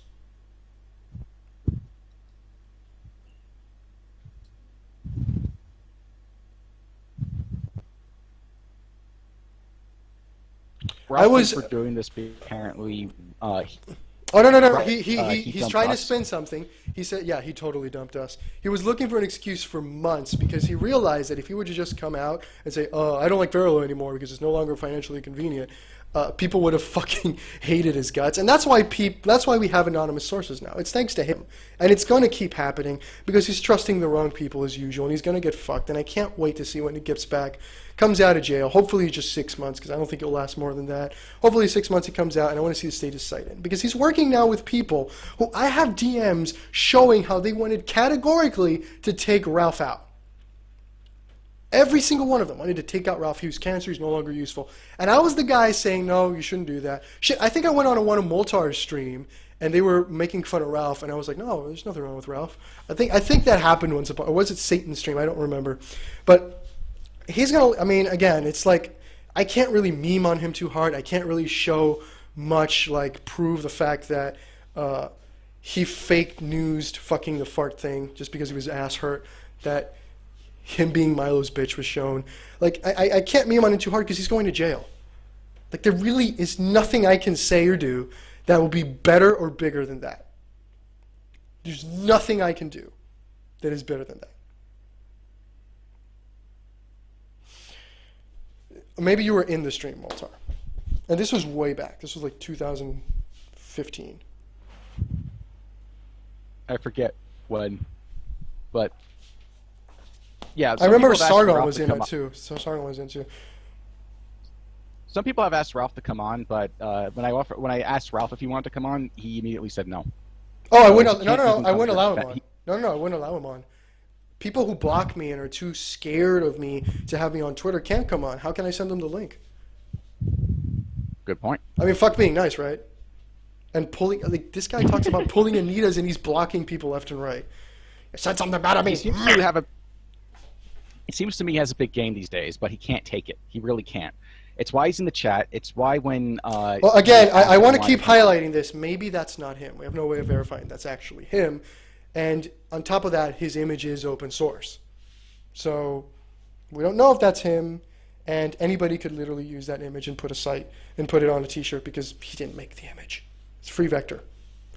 Shit, when MomBot can shit on you and you have nothing to say, you know you're doing good in life.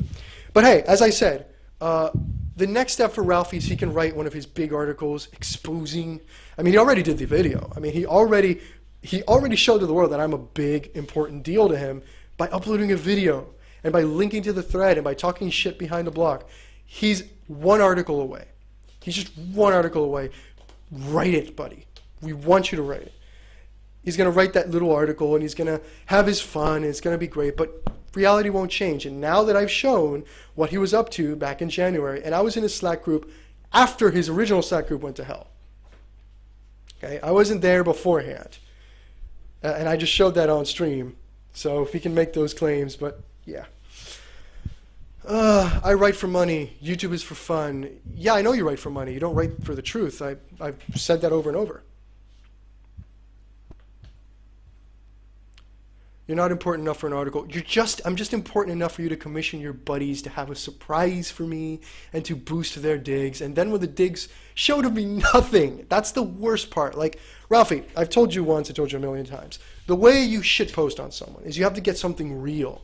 And then you spin that into a meme that's catchy and people will say it. Okay? European descent kind of fucks you over because it's a fact. I am of European descent and of Dominican Indian descent. And you're fucking a muzzy. So you can't really use that. And then the Lego stuff, that turned out to be a lie too. I didn't do shit with Legos, but even if I did, even if I was a Lego master, I would rather be a Lego master than to be fake news. Literal fake news who has to lick a homosexual's ass for retweets. Jesus, man, that's sad. That's fucking sad. But Variloh, the counter argument is that you have, so therefore. Shit, King of Pole showed up now. Something. Alleged King of Pole. Again, these are probably created accounts. He showed up now. That would be fucking great. I hope that's King of Pole because when King of Pole says you're nothing, you truly have done something fucking good. Anyway, cats and kittens, I think I'm gonna end the stream here. Time for me to go. Got shit to do. Don't know if I'll be back. I mean, Ralph and his clique have really stumped me. I'm really done, guys. This has been fun. We'll be cutting up this stream into pieces that are much more useful. Later, guys. Yep, I'm pretty. Yep.